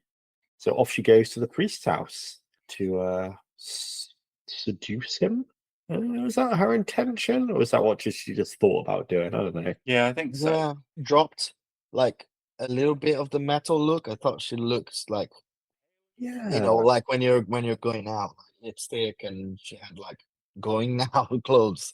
And yeah, it was weird because the priest is into metal, so I thought like if he's into her, you'll be into the way she looks. But she was looking different in that scene. I suppose it might have been just for the effect of what happens after, right? Yeah, yeah. she's definitely going to try. She goes over to try to get it on with him, and he's like, "Oh no, that's not what I'm. I only care because I care, not because I want to bone on down with the local." Well, I don't know if there was a reading of it where he was a gay priest. I'm not sure if that was 100% true or because he was like a good guy. I asked the missus who I watched the movie with, and she was like, "Nope, he was a gay priest. That's what was going on." Do you I think was so? like, "Mm, It okay." could be gay. He could just be a nice dude, or maybe he was a city priest who got told to leave the city because he was embezzling funds from the. I thought you were going to say because he was boning too many sad metal girls. Yeah. Oh, yeah. Maybe he was getting it on with nuns. Yeah, Like, get out of Reykjavik. You've boned all the metal girls in town. Mhm. You've got to go to the. Oh no, my kryptonite, another sad metal girl. I must resist. God, why do you give me your hardest trials? You know? I think, yeah, I don't know. It's quite ambiguous, really. Whether he's gay priest, I don't he's think it matters. pious priest. It doesn't matter. He just turns it down, doesn't he? Yeah, it can be a bit of like a hole in the plot, I think, because he doesn't say anything, and if he did, maybe what happened after wouldn't have happened. If he just said, "Look, I'm gay," she might have been fine. Let's be mates, and not rage like mad. Like I don't know, like if you'd explained it, but he just said, "I'm sorry," and then that's it. It's the end of it. So it kind of leads into the whatever's gonna Yeah. happen next. Oh yeah, the ambiguity leads to the next scene. That's again probably a much cleverer reading of me going, "Nah, he's gay, innit?" Yeah, I don't know. The black metal scene's always been a bit sort of close-minded around. Are you saying that Gender the black metal fluidity scene might have a few negative tendencies occasionally? Well, I wouldn't like to go that far. But Yeah, like murdering someone are who's there like a homosexual. shitload of Yeah. bigoted Nazis in like black? Well, yeah, of course there are. Like there's a whole A bunch. whole bunch of them. A whole bunch of them. Yeah. And, So but I'm sure anyway, we've all run into our occasional person. You're like, "Hey, you like black metal? Oh, but you also like Hitler? Oh, for fuck's sake! yeah, Gee, oh, yeah. You always have to check yeah, out gotta the check." background of the band, don't you, before you buy the album? Just think. There's a certain aesthetic to the artwork and to the way the guitar sounds. Usually they'll go like, this Oh no, let me just check this first. it's not a Boss HM10. It's like a HH88 pedal or something like that. You're like, "Oh no." What's the most right wing amp company? It's like, anyway, church burning. churches. Yeah, so whereas, churches in Norway were burnt down for idealistic reasons, this one was burnt down because there was a sad girl. So Mhm. I thought it Yeah. was quite funny. Like, They're like maybe double angry at the church. I One think for like God not letting her brother live, and another for the priest not being into her. I was thinking maybe, Fantoft was burnt because, Varg was spurned by a priest as well. Maybe that's why it happened. Perhaps it was for those Or a reasons. nun. It could have Or a been a nun. sexy nun. Doing a With- sexy nun who turned him down. You know those nuns you get that wear like stockings and suspenders underneath their habits. Those one of them. Are you basically living in a 70s bawdy British sex comedy Yes, all the time. I'm at trying all times? my hardest to for many years. Eventually, you will morph into Benny Hill. Yeah, so maybe it wasn't idealistic reasons and general hatred of Christianity. Perhaps the church burnings in Norway were a family issue, or like A harmless prank that got a out of hand. I don't know. Yeah, she burns the church down. Oh dear, and then runs off to a mountain, which Yeah. is something you can do in Iceland, I guess. You couldn't do it here. Like if you tried to run off to a mountain here, I wouldn't find one. Well, There's no mountains. you can only go about 30 feet up, and then that's the highest place you can go. So it's like, it's quite a metal thing to do, though. Run off to an icy mountain, isn't it? And like Incredible scene. Incredible. I thought that was wicked. She's like that running was- that across. Yeah, that was like the most extreme she got. She got like to the most extreme. Burn a church. Fuck off to the top of the mountain. with a Like- gun as well. Yeah, with the gun. It's like I thought when she opened the little window, like settle herself inside the little hut, and then open the window with the gun. I was like, they're not gonna turn up in that massive like storm, like snowstorm. Like no one's gonna turn up. You just like close the window, be a little bit warmer in there. No, when I was watching it, I was like, she's not wearing the best clothes for this. Like a leather jacket is great; it keeps the wind off. You can do it up; it'll be nice and warm. But jeans. you in the need snow. layers. You need layers underneath the jacket to keep yourself really warm. And she wasn't wearing layers. Not the most sensible of outfits to wear to hide out from the local villagers in your cabin. I did think that this scarf and the leather jacket was quite a nice aesthetic. I thought they looked quite nice. It's a good look. That's your main takeaway from this church burning is your winter wardrobe update. Yes. Yes, indeed. I'm like, I should get a nice slick leather jacket and a brown scarf. That's Nice. genuinely actually what I was thinking at the time. I'm quite a visually driven person, all right?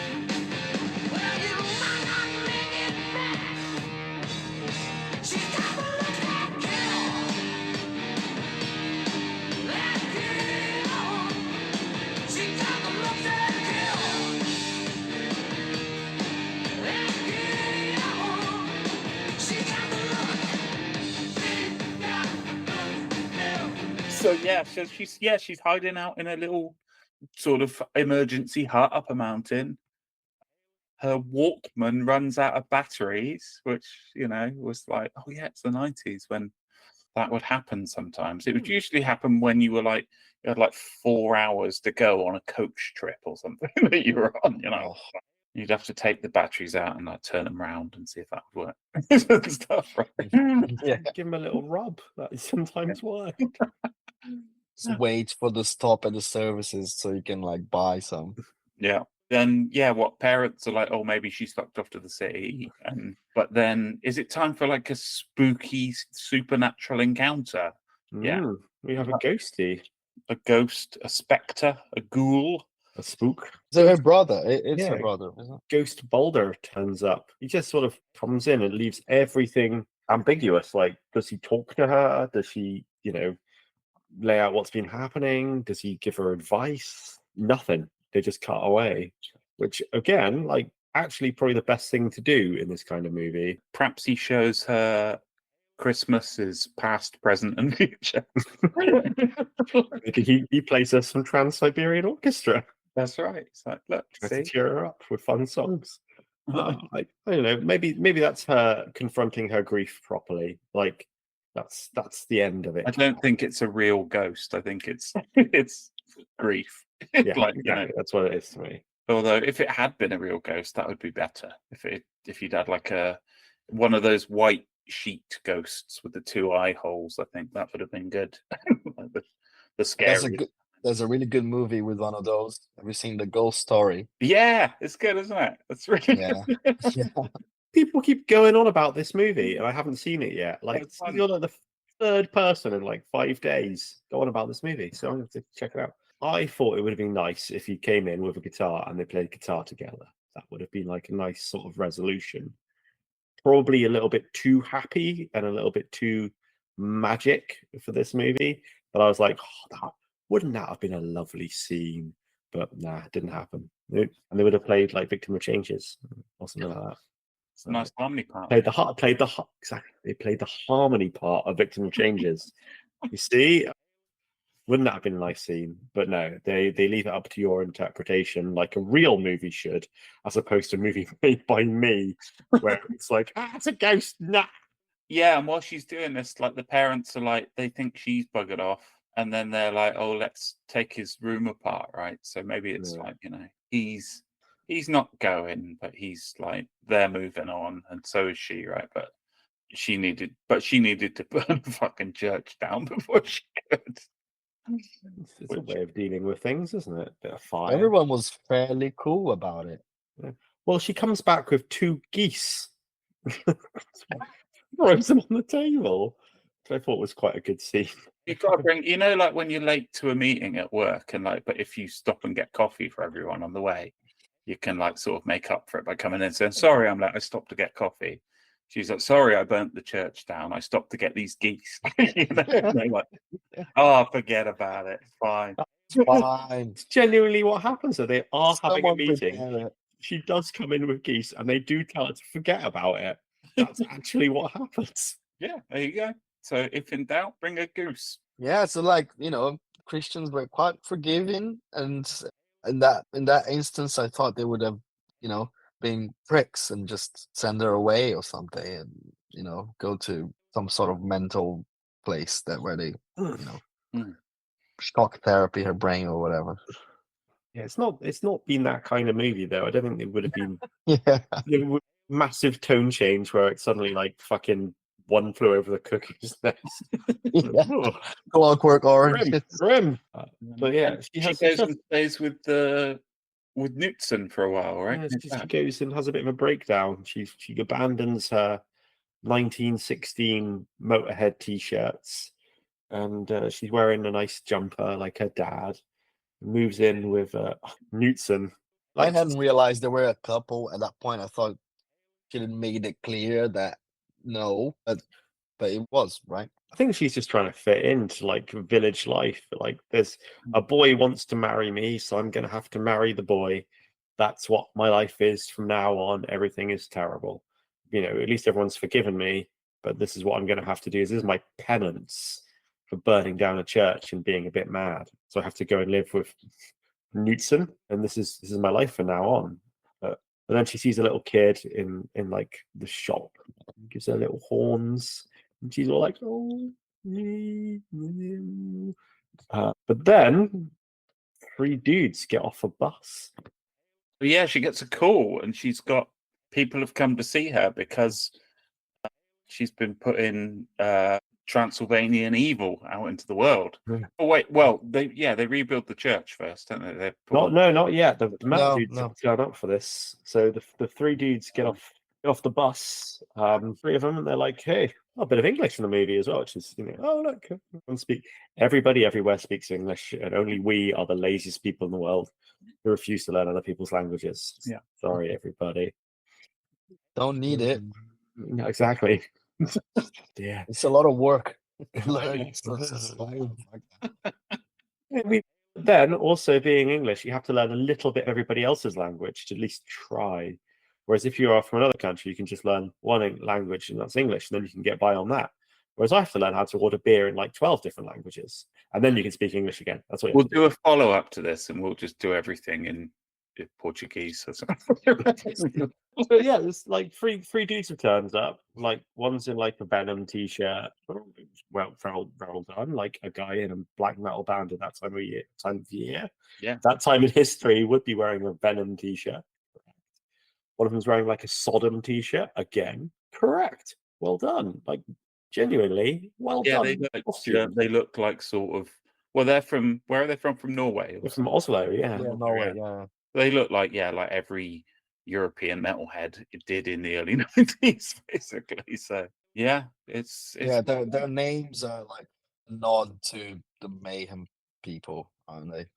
I think so. I literally wrote in my notes, I was like, are they supposed to be Mayhem?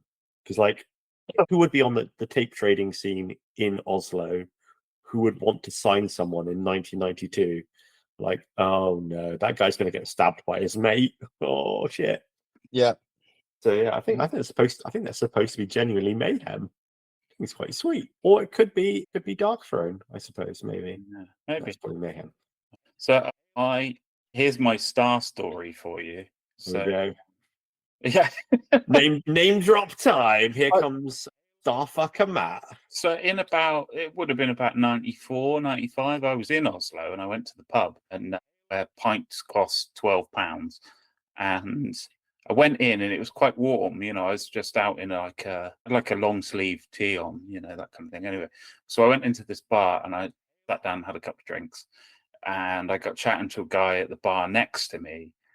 And we got into a bit of an argument about films. And I'd said something to the barman, and it was about, I think like Die Hard was on. Die Hard with a Vengeance maybe was on. One of the Die Hard movies was on the TV in the bar or something. And I was like, it's a great movie. And the guy next to me was like, these movies are shit. And I was like, well, what sort of movies do you like? And he goes, Mickey Rourke movies. And I'm like, what, like Angel Heart and stuff? And he was like, yeah. Then we had a whole thing about which was better, Angel Heart or Die Hard. And he got really annoyed with me. But anyway, I bought him a pint, and then he said, "Oh, I hate you for making me say this, but thanks for buying me the beer." Like this, because he was trying to be all moody. Anyway, that was Fenris, and Fucking hell. Holy shit. Really? But Fenris is not a fan of the Die Hard movies. He prefers Mickey Rourke's work. So, and also like struggles to say thank you when somebody buys him a pint, or did in his earlier days anyway. So I don't know if he's changed or not since then. But there you go. There's my black metal star story for you. Yeah, how did you find out it was him? You didn't recognize him. We were just chatting, and I was like, "Oh, I'm Matt, by the way," and he was like, "Fenris," and like I'm in Dark Throne. Anyway, we had a couple of beers, and then I left, and the temperature outside had dropped to like -30, so that when you breathe out, your breath freezes and falls onto the ground as crystals. And I only had a long sleeve t-shirt on. It felt like my head was in a vice, and I had to run back to my hotel and drink like 8 hot chocolates until I felt better. So that's what I get for annoying Dark Throne. Did Dark Throne summon a storm? I think so, yeah. Plus 8 hot chocolates. There's a man here. He's very, very annoying. Brings storms to Oslo. Yeah, exactly. Wotan's winds struck me down as I ran back to my hotel. Well, there you go. That's what happens when you mess with black metal legends. Apparently so, yeah. You get very cold. I don't care. Die Hard is better than Angel Heart. I'm right. If you're listening, Ferris. Yeah, if you're listening in, feel free to write in and complain. But I'd love to see the comments here. It's Fenris here. This is not true. Yeah. Pick up the conversation where you left it off. Yeah, Die Hard movies are the best. Well, he's welcome to come on the pod and talk about Angel Heart if he wants to. I'm not sure. He might be a fun guest. Yeah, with a comparable nerdy knowledge of metal that we have. Yeah. Anyway, so Right. there's the metal dudes. They want to sign a band, and they're really nice. They're lovely guys, and they're interested in cows and how much milk they have. And I thought that's nice because, like, a lot of the times in movies when like there's metal dudes, they're like, "Oh, it's so extreme and evil," whereas these guys are like, "Hey, They're What's just that on the regular cow? dudes from Oslo. We came on a boat. I got a bit seasick. Never mind. It's like, yeah, they're just regular guys. They're just normal people. This is exactly how it would be. But yeah, I thought that was a nice little touch that they weren't like they were just very, very normal, which was cool. Yeah, Yeah. nice. It's true. And then she's going to play a song. They're gonna make a church first, and then Oh, she had to break up with Knutson. So they build a church. She breaks up with Nils, and then There she you plays a song. Oh, and Knutson says he doesn't like Dio. So So fuck that guy. exactly, this guy is irredeemable in the eyes of me. How can anyone not like Dio? Everyone likes Dio. Everyone likes Dio. There's not many people who don't. You don't like Dio. What? You don't like Dio? No, I do. I love it. Oh, good. I'm just like I'm shaking my head in like, how could you not? Exactly. Oh, good. I was like, how Yeah. we're going to have to cut the pod pretty short if you think it's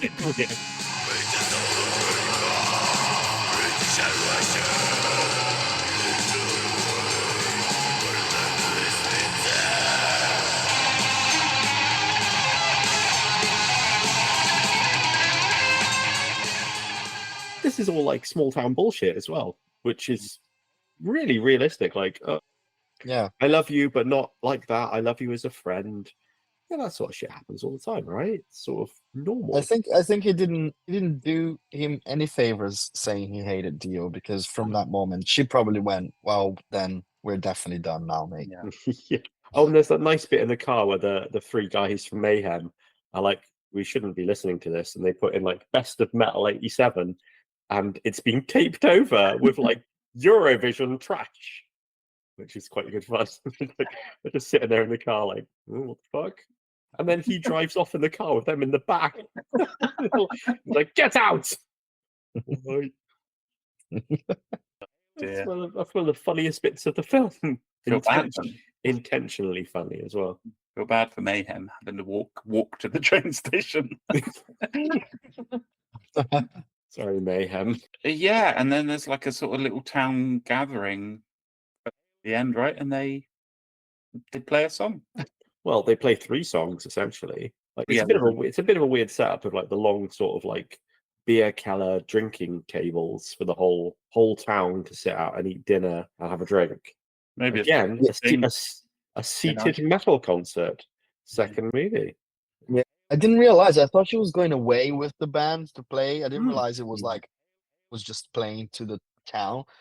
So when that scene like goes into the room and they're all sat there and everyone goes silent and look at the stage. They start playing black metal. It's a good tune as well. I'm like, yeah, let's go.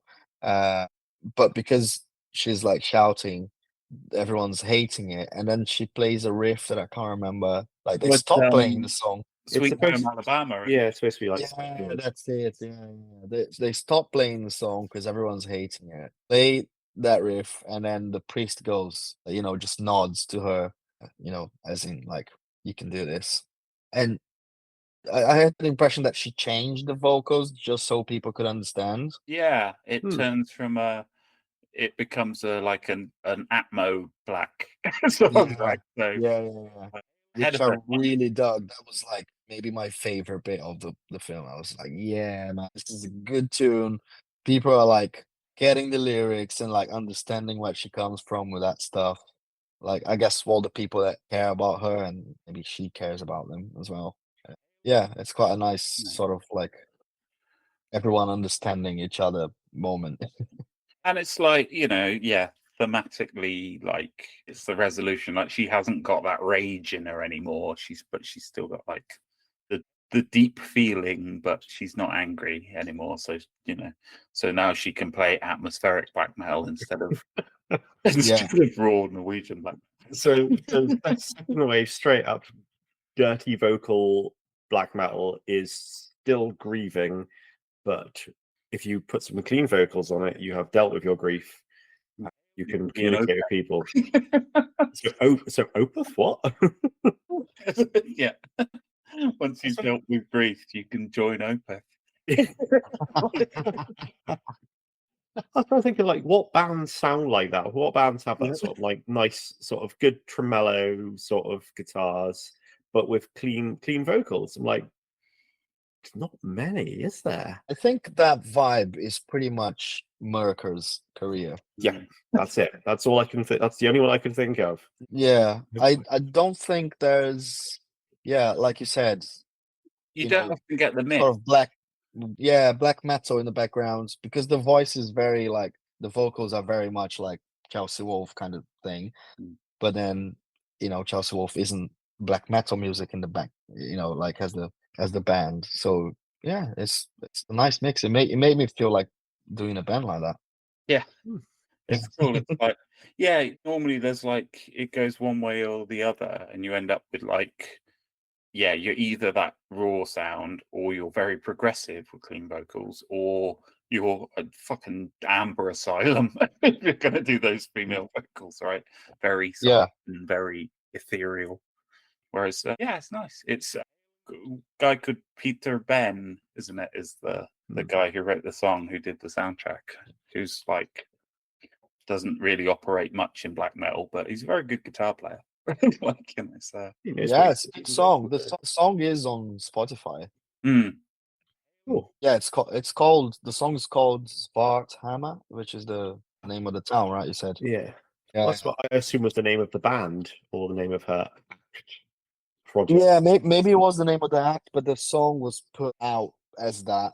Yeah. Yeah, Black Sabbath by Black Sabbath. That's yeah, exactly. One thing I wanted to ask about this one, as a drummer, the drummer in that scene is wearing a full leather biker jacket. And I was wondering, is it possible to perform high-level blast beats in a full leather jacket? Man, I would never dare. Like, no way, no way. I'm always like completely soaked afterwards. Like, that would stink. I've seen it done before, but to be fair, that drummer was on a lot of speed all the time. So, like, yeah, well, that's commitment to leathers is cool, but also no, I didn't think it was possible. I've never seen anyone else do it. Drummers mainly wear shorts and a vest. Yeah, I mean, I know that, for example, like mad badass drummers like Inferno from Hemoth and Gene Hoglan play wearing like boots, like proper boots, like in extreme fast double kick. That's mad to me. Like, I like my running Nikes. Yeah. Comfortable. Don't they wear like boxer style boots or something like that? Like a little bit of a weird setup. Not like, are they wearing DMs? No, it's like cowboy boots, man. It's the fuck? Yeah, it's brutal. Like, if you see like gum videos from Inferno, he's ones with the fucking wooden heels and everything. They're all check that out. It's just like, do you want? Can you do this? Like, I don't think you can. It's that kind of like. It did, yeah. But the rest of the band did look like they were playing what they were supposed to be playing, which was cool. And yeah, they were dressed. They were all they looked like they were from 1993, which was really nice to see again. Like, they were completely apt for where they're supposed to be. Unlike a lot of other movies who mix and match metal styles willy-nilly, whereas this movie is definitely adhering to the correct aesthetic. Yeah, I definitely like the scaling and down of the music. Like how they put the music along with what was going on in the plot. It's great. And I think the next bit is possibly the best edit in the whole movie. The camera pans out of the concert hall of all the empty glasses and like knocked over cups and stuff like that, and into the house. Like, I was like, look at that! A really, really nice pan edit shot. I didn't see the cut. It was all really nicely done. Well done, movie. And there are probably more edits like that in the movie, but I didn't notice them. But that one was like, that was nice. And now she's able to be friends with her parents, and they all have a little dance to Symphony of Destruction. It's like how any good evening should end. Absolutely. That's how I to end my evenings, jumping on my sofa listening to Symphony. This is a good movie. I enjoyed it a lot. It's like I'm angry at myself that I didn't check it out earlier, actually. So I should have done.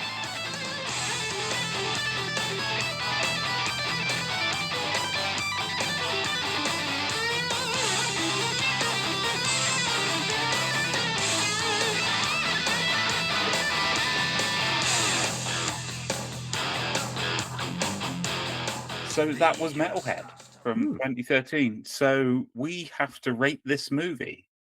So we have 3 categories. We have metal people, metal music, or metal aesthetic, like radness, awesomeness.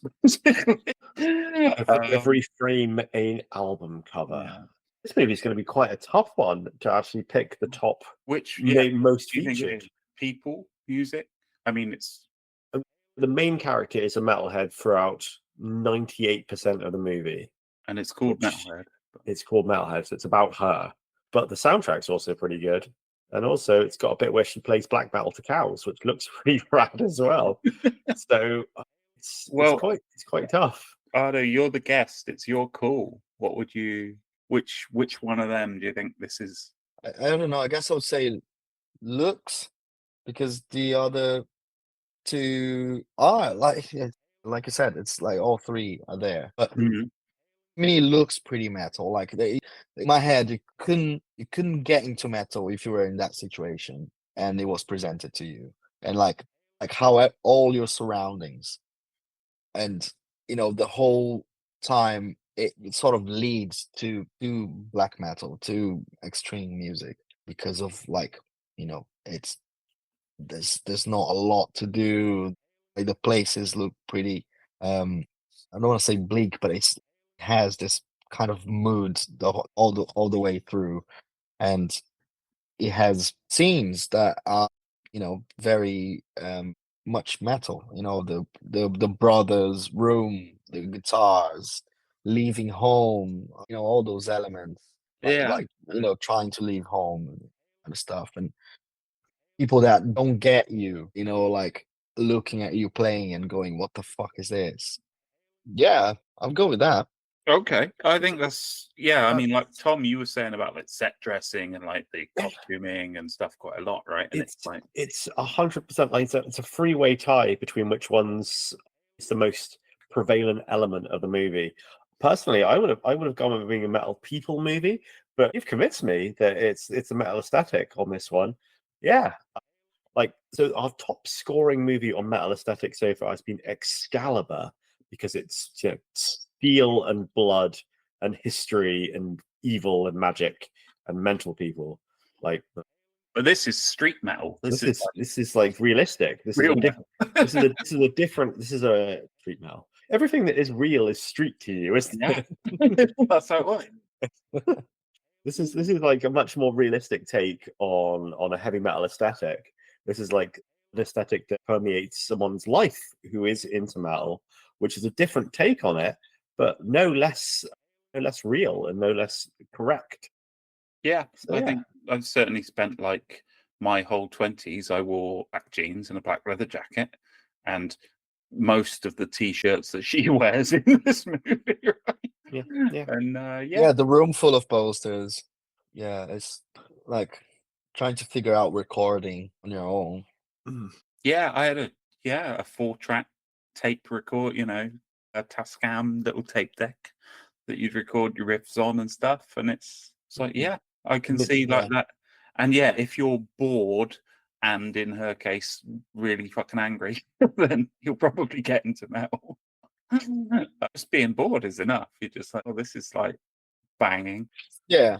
I mean, I think like so much that all of those landscapes I feel in black metal albums today. Like lots of black metal albums are just the forest. Just like with lots of snow and stuff like that. So I think that setting plus all of the stuff that is like pushing in is There's definitely something like in the when she like scene where she goes up the mountain as well. It's like whenever it's snowing, it's like even if you're in like the local walking through the local kids play park, there's still part of your brain going like, like I am the spirit of Odin. Like it's No, it's like as soon as a snowflake hits the ground, I am putting on At the Heart of Winter by Immortal and stomping around. Yeah. I am mighty Blaskerite. That's right. That's what's it matches perfectly. That's it's made for that. But conversely, we've got a lot of scenes of just like some parents in jumpers being sad. So there are some scenes in the movie which are definitely not metal. there's a lot that counteracts that. Yeah, there's scenes of her like just hanging about and being a bit sad. I don't think is quite as metal as it could be. So I definitely cannot give this movie the full 600, but it's up pretty high. I'm gonna go out of 600. I guess like a 500 in terms of metal aesthetic. It's pretty realistic. It's pretty like I was a teenage metalhead in 1992, and that all looks like pretty familiar, apart from the mountains and the tractor of windmill headbanging death. Like the rest of it's pretty familiar. I don't know. What do you think, Ardo? Out of 600? Yeah, I agree. It's the same for me. Like it's a lot to relate, and like Tom said, like certain scenes don't look metal, but they're too familiar with the metal setting for like me. Like just being in that situation where you're the metal kid and a lot of people around you aren't. It's what it is for me. It's what metal it is for me. So I'll just go full 6. That's it's quite cool. Like full 6. Oh, I'll go full 6. Oh. I mean, it's my favorite metal movie. That's all right. So I have to. So if we average it out, that's 550 so far. So Matt, where are you gonna place it? I was gonna fall more in line with Tom. Like it's not. Yeah, it hasn't got like laser chainsaws in every single scene, right? But it's but the fact that like we're both of us grew up in the UK. You're grown up in Brazil, but we're all like. And this is in Iceland, but all three of us are like, yeah, this is like exactly what it was like. So, it doesn't matter where you're from in the world. It's like, yeah, that's what being a metal kid's like. So, yeah. So if I go with 5 as well, so yeah, maybe 550. Like, should we come down in the middle? Is that fair? 550 sounds good. Absolutely. All right, nice one. And then we've got people and music, or music next. I mean, metal people, there's mayhem, and a priest who takes his shirt off. Yeah, very, very, very few metal people. Are we going for metal people, or are we going for metal soundtrack next? Again, both are. It's a 3-way tie. It doesn't matter which one. They're both going to be pretty high scorers. I would go with metal people as the secondary one. But again, happy to be argued and debated. Yeah, I mean, it's no quantity, but it's definitely one very metal person. Yeah, it's very right. 100% prevalent. Yeah. So yeah, I agree. This is the rare movie that passes the bechamel test. Yes, which is do people who are into metal talk to each other about either about metal or about something else in a movie, and it's like that actually happens in this, they're like so meaningful discussion about Judas Priest. Exactly. So, not only that, like, this is the most evil thing we've ever heard. They're like, multiple people talk to each other about metal. It's unusual. It doesn't happen often. Usually you have the singular metal character who is sort of there to go, yeah, Satan. That's it. All right, no, that's good. Yeah, so so she's in it all the way through, and she's pretty metal, and she's figuring a lot of it out on her own as she goes along as well. And what's truer than that? Nothing, right? And then very real. And then mayhem turn up. we've clearly decided that they're definitely mayhem. And mayhem are reasonably metal, I imagine, aren't they? I suppose. But we also, again, to counter that, we also have sad parents. We have villagers. We have a Shetland pony. Cows. We've got Shetland pony. We've also got a character who says that Danzig sucks. So that's going to lose it some points. Dio sucks. Oh, you're right. Dio and Danzig together at last. Yeah, and that Shetland pony played drums on Panzer Division Marduk as well. Oh no, that pony did a Nazi salute recently. He's had to leave Marduk. Oh dear. Right. So again, pretty high score. I'd give it a 50. I'd give it she's she's a proper metalhead, even though she has a little wobble where a crisis of faith where she's not metal for a bit at the end, right? But she's pretty metal all the way through. It's a realistic, but it's not 100% positive depiction of being metal. I quite like it when people who are metal are having a great time all the time, because that's what kind of got me into the whole thing. I'm not into metal because I was depressed or angry. I'm into it because songs about cannibal monsters are cool. Into metal because metal is the best, not because I've got death and tragedy all around me. I don't have that. I just quite like Judas Priest. This is where I actually relate. It's the same. It's the same for me as it is for her. Not exactly the same as in terms of that's such tragedy, but it was, fuck everyone else. This shit is gonna make you feel awkward when you're around me. So I'm gonna do that.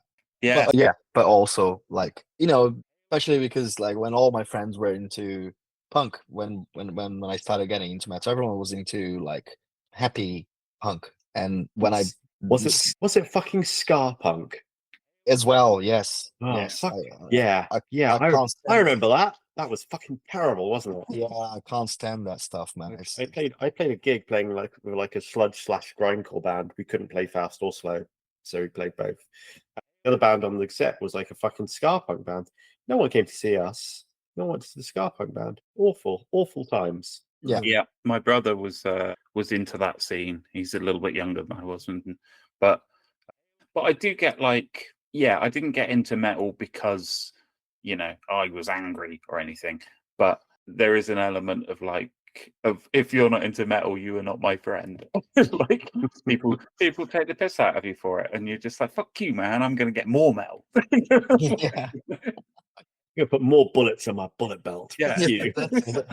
I had little notes sent to me on the school newspaper saying, "Oh, style that you've got now, it sucks. You look weird and shit." And I was like, I don't care. Just I remember being this would be early 2000s, right? Or late 90s, early 2000s, going to some gig in a festival it must have been Dynamo maybe or something, and wearing my cut off denim, to go, and people who were going to the festival with us taking the piss out of the fact that I had a cut off with patches on, because that wasn't cool in the UK metal scene at the time, and it was a bit retro, but and me being well, fuck you, right? Yeah, I am going to wear more bullet belts and more denim as well, and just be even in the metal scene, be as unfashionable as possible. What is fashionable in metal now? I have no fucking idea. Cowboy hats. Cowboy hats. No, stop trying to bring that. Stop trying to bring cowboy hats back. It's not going to happen. David Vincent. Dave Vincent. Well, yeah. Love a cowboy hat. He does love a cowboy hat. I don't know what's fashionable. Elizabethan ruffs. That's right. I think everyone's sort of regressed to the most basic thing. Everyone's just wearing t-shirts and jeans. It's just as normal. It's not normal, but as sort of as less accoutrement as possible. It seems to be the look now, I guess. Mm-hmm. I don't know. I think the 80s look as well. The blue jeans are back and stuff, because just for jeans, a long time, basically after Metallica's Black Album came out, everybody stopped wearing blue jeans for about 20 years. Yeah, I would say a 50 out of 60 on this, because it's not yeah, I agree. But yeah, let's do it. Cool. I agree. Right. 50. This is already going. And then finally, we've got the soundtrack, and it's a banger. It's a really good soundtrack. There's not a lot of tracks in it. There's that's exactly. That's the only thing I was going to say is there's not an awful lot of black metal in, but what black metal is in it is pretty good. There's not many songs on the soundtrack, but all of the songs are quite good, which is a bit annoying that they didn't have more. Because you'd expect that there'd be more music throughout the movie, but there's an awful lot of silence. There's an awful lot of just diegetic sound as opposed to soundtrack sound. Does focus more on the story, right? Like it doesn't focus too much on the band thing, on the music thing. Like it's there. We know it's what she's about, but the focus is the grief, isn't it? It's like In fact, I don't think anything. I think every song that played on the soundtrack was played in the movie in scene.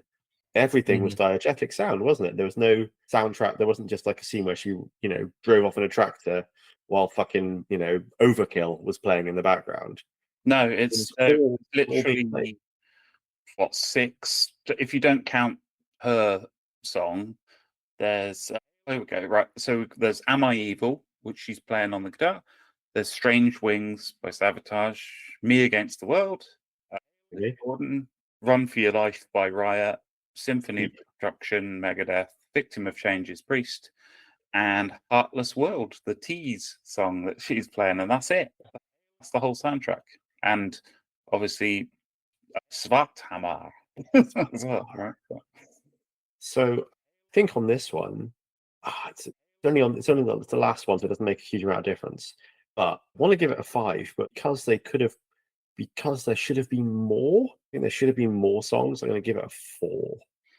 So it's metal, but not in. It's not enough. Not, the not metal opportunity, enough. It's not enough metal.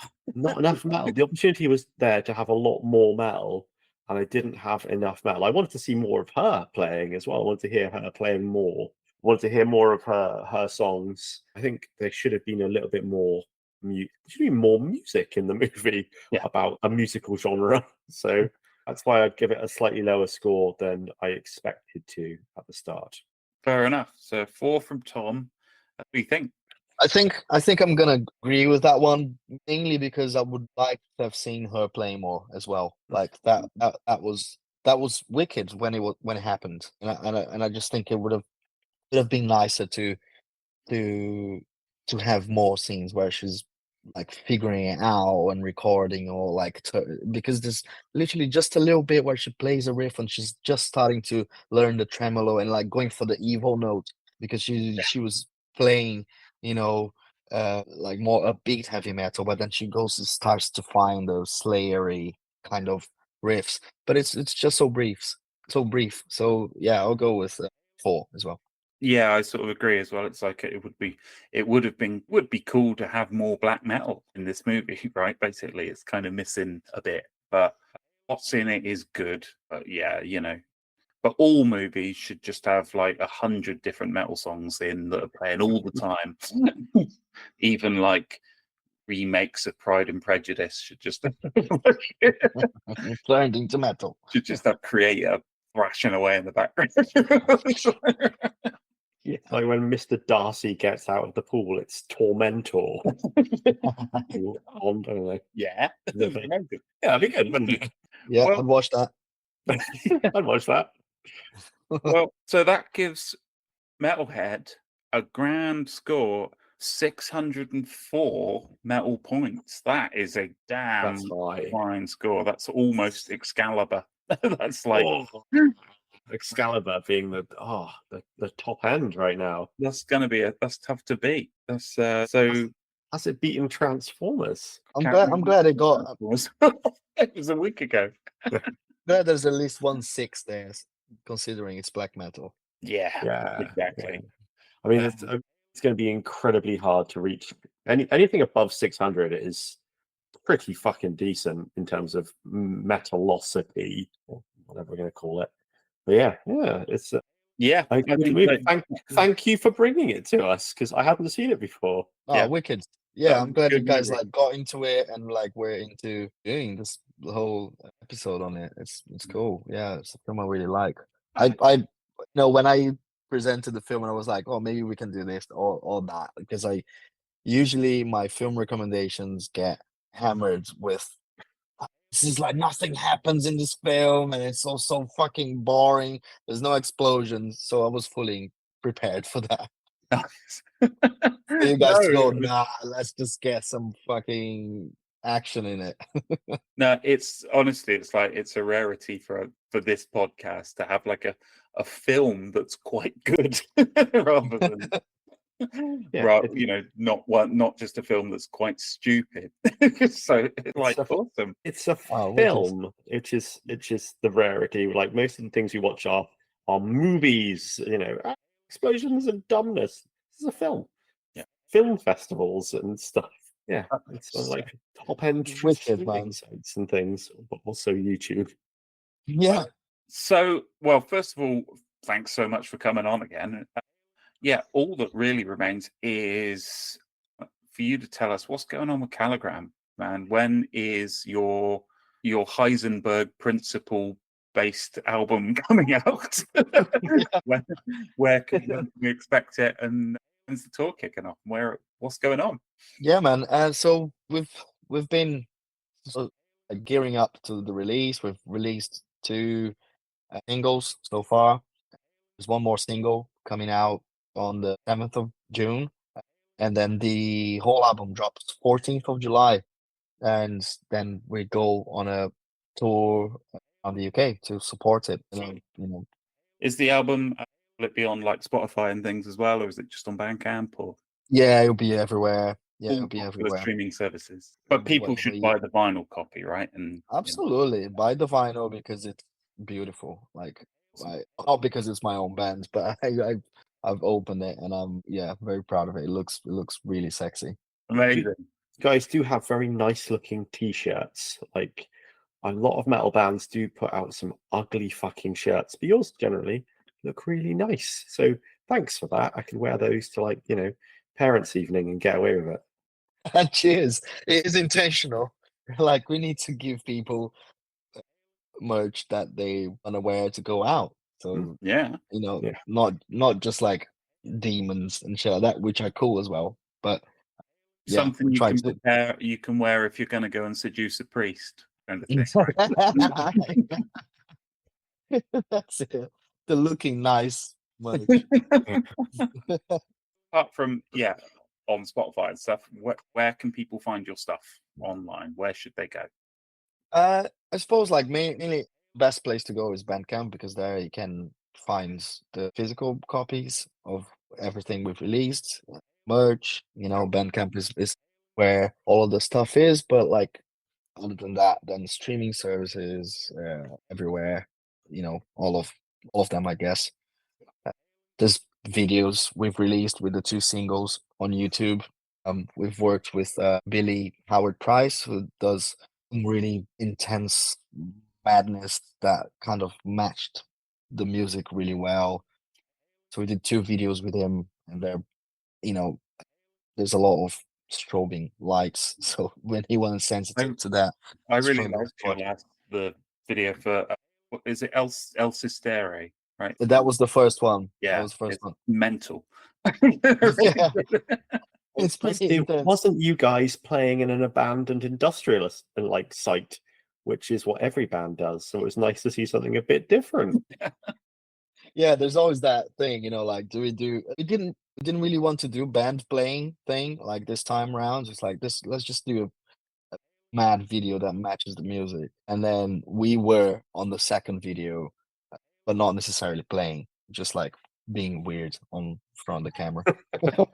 Just you guys hanging about. Yeah, it's like hanging about. That's it. This is like we put some contact lenses and off we went. Cool. I'm guessing people can like your CALLIGRAM music on Facebook and Insta and stuff, right? Yeah, CALLIGRAM _UK on Instagram, and I think it's CALLIGRAM Band on YouTube. Cool. All right. Yeah, awesome. Well, there you go. Like, everybody should definitely check out all of your social stuff and buy all your albums because they're all really good. So there you go. Cheers, guys. And, Thank you very much for having me. Cheers. I really appreciate it. Yeah, thanks. And I guess, Tom, this episode has been sublime. So maybe the next episode should be totally ridiculous. What we do next week? What shall we do? Do you want to watch Robot Jocks? Oh, fuck yeah. I love Robot Jocks. Let's watch Robot Jocks. Awesome. Sold. Next week's movie will be a tale of post-nuclear giant robot combat done with little cardboard models. Hey, robot jocks. Until then, thank you so much, Ardo. It's been a pleasure. I've been Matt. Tom has been Tom. We've been Reels of Steel. Hail and kill. Hail and kill. Hail a cow. Real.